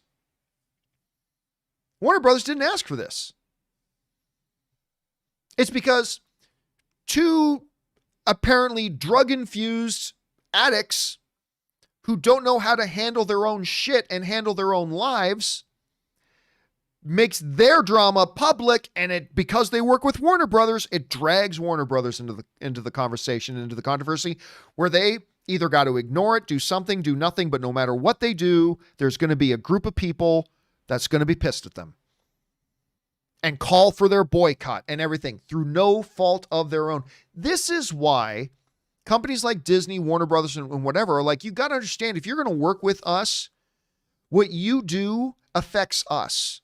It's not the way it should be, but it's the way it is. So please conduct yourself in a certain way while you're working with us, because what you do reflects on us. And it's just it's a difficult situation. Again, some of the drama is their own. Some of it is stuff they don't even ask for, but it does seem like it's not easy being a big movie studio, apparently. All right. Kem Kelton, one of our Patreon supporters. Thank you for being a Patreon supporter. Kem writes in, hello, I've been watching since before AMC, probably back in the For Your Consideration days. I appreciate your insights. Thank you, man. I have thoughts regarding your Superman and Lois review. Oliver Queen's Spectre reset the multiverse. The Superman is from Earth 38. He has no awareness of the crisis that took place. I mean, maybe. I mean, whatever their rationale is about why that episode 1 of Superman and Lois made zero references or zero acknowledgement that anything else in the Arrowverse existed, I don't care what their reason is. It's a good move. It's a good move because it separates the jobber loser Superman that they made in the Supergirl show from what this Superman is, hopefully, from what this Superman is. So you may be right, Kem. You may be right. But at the end of the day, for me, I don't care what the reason is. I just think it's a good decision. I just personally think it's a good decision, either way. All right, let's move on. Raymond 2000 writes, my birthday was also in February the 6th, to be exact. Congratulations, man. Happy birthday to you. I hope you had a great birthday month. On a companion video, you said Anne gave you an Apple Watch. Yes, that's right. And I thought it was funny because I got the exact same thing. I left Samsung last year for an iPhone, much better than Android. Oh, I completely disagree. And I got to be careful what I say here because Anne works for Apple now, but still got to give my honest opinion. I used to use iPhones. No, thank you. Now, to be fair, I haven't used the last couple of generations of iPhones, but all I know is this. The Samsung Note 20 Ultra is by far the best phone I've ever owned in my life. I mean, this thing is ridiculously good. And, I'm not wearing it right now, but my Samsung smartwatch is also fabulous. Absolutely fabulous. Now, I am no anti-Apple person. My favorite computing device that I own, it's not more powerful than my desktop, no, but my favorite computing device that I own is my iPad Pro. I have an 11-inch iPad Pro, and it is my favorite device I own. I love it. And I cannot wait. I'm just waiting for the next iPad to come out. Cannot wait. I love the iPads. And I have a MacBook Air, not the M1. I don't have the M1. I am very curious to try out the M1 chips, but I have a MacBook Air. I have my iPad. I love them. I am no anti-Apple person at all. But yeah, for me personally, when it comes to phones, Android is a far superior system. In my opinion, the Android is a far superior system. But again, that's coming from somebody that hasn't really played with the last couple of generations of iPhones. And I don't know, maybe I'll give the iPhone 12 a shot or the iPhone 13, and maybe I'll like it more. And then maybe Android will come out with a better phone and I'll like it more. And here's the important thing. I'm not a zealot. I'm not going to put on robes and swear fidelity and loyalty to Apple. And I'm not going to put on robes and swear fidelity and loyalty to Android. I am agnostic when it comes to that. I will work with whatever works best. So right now, my desktop computer is a PC, not because I'm a PC zealot or Windows zealot. It's just that right now, this computer functions my needs better than other things. But if, a new M2 chip or an M1X or whatever they're talking about comes out in a new desktop and it works better for me, I'll switch to an Apple computer. No problem. Because I don't care. Because I don't have corporate loyalty. And so right now I am an Android guy because I just found Android meets my needs more and is a superior product. If the next iPhone comes out and I think it's superior, I'll switch to it and I'll just keep going back and forth. No loyalty to a corporation. No loyalty to a corporation. All right, next up. I'm not crying, you're crying writes. Monica, no excuse to be a coward. Hayward, excuse me, I stole from, lied to, framed, manipulated, tried to nuke, and reanimated the lover of a literal goddess of creation. Stupid? Absolutely. But don't even know, but I don't even know what coward means. Really? Well, I mean, Hayward, I still contend Hayward's not a bad guy. Listen, me and Kimberly talked about this on the companion video the other day. When you look at what Hayward's done, Hayward hasn't done anything that Nick Fury hasn't done 10 times worse. Nick Fury has done pretty shady stuff for what he believed was for the greater good. Don't forget about that entire scene in Winter Soldier when he finally shows Captain America the whole helicarrier program. And like, Captain America's like, all I see is an ability for you to oppress people. And Nick Fury says, maybe, but this is what's got to be done. There's nothing Hayward has done that hasn't been done by Fury, only 10 times worse. So I still don't believe Hayward's a bad guy. I think he's a dick. I think he's a jerk, but I think he's ultimately on the side of the good guys. And by the way, I think in the finale of WandaVision, I don't know this, I'm just guessing. I think in the finale of WandaVision, we're going to see Hayward realize that they can't control this white vision, and then him and Sword are going to have to work alongside Wanda and the others to try to stop that white vision. Again, I'm just pulling that out of my ass. I don't know for sure, but that's what I'm kind of guessing. We'll see, though. We'll see. All right. Next up, Tanu writes, have you been uploading all your shows to the podcast? The last 2 weeks, there's been the John Campea Show and companion shows that don't show up. Unfortunately, I don't have time to watch YouTube videos. I'd love to keep up with everything. Thanks for all you do. There were a couple of episodes. I was experiencing a problem with a codec that was causing problems for me getting, if I took more time, I could have got them done right, but I frankly have not had the time. And what has happened was I had a couple of episodes last week that, including yesterday, that I just was not able to get the audio only version done properly in a quick time. But I believe we have that issue now fixed. I was able to get up yesterday's companion video up on the podcast feed.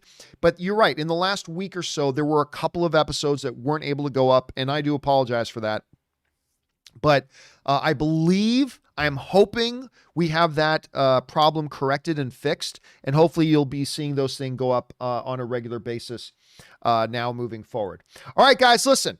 For everybody from the Greek god, Spanky, and others, we have now run out of time, but don't worry. I'm going to do a companion video a little bit later this afternoon. It won't be with the great Kimberly. She wasn't available today, but I will be doing a companion video a little bit later this afternoon, and we will get completely caught up on all the outstanding questions. We've already gone over 3 hours today, so we got to wrap it up here.